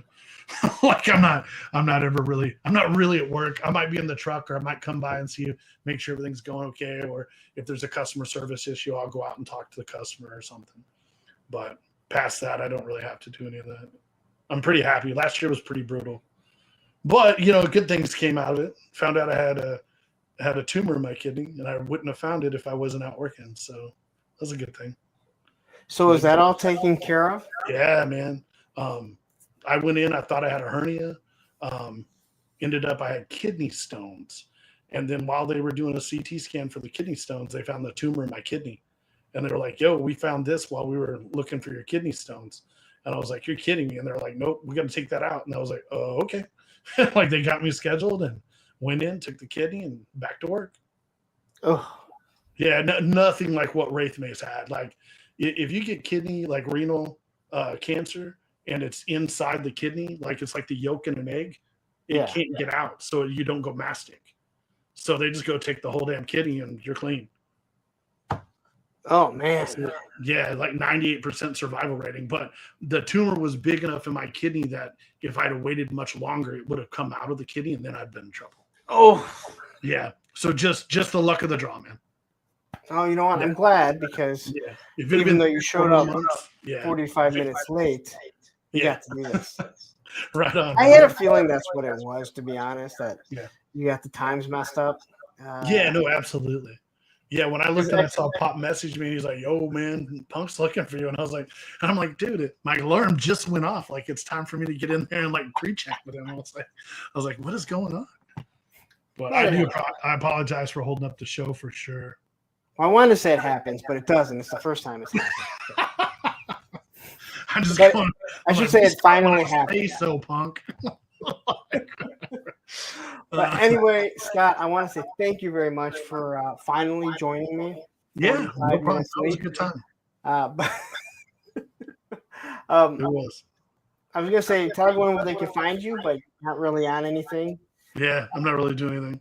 If anybody needs Go figures, hit me up, because I'm liquidating my whole back stock of extras. I mean, same time has already got a bunch of stuff going out. So, all right, well, yeah, if anybody needs something, just hit me up if I got it. Like I'm not some asshole, and I'm not crazy priced either. So, like, I'd rather see collectors just pay a lesser price than eBay and not have to worry about all the shipping and handling and stuff. So, that's right, until they go to buy it, and then you're like, oh, did I say it was that much? I meant this. Yeah, $200, man. Give me that money. When you've already committed to it. So you better tell your wife to get to work. All right. Well, we're going to call it a night. Scott, thank you very much. I did have a blast. Good. Again, I wasn't sure when I first saw you in the comments. I said that.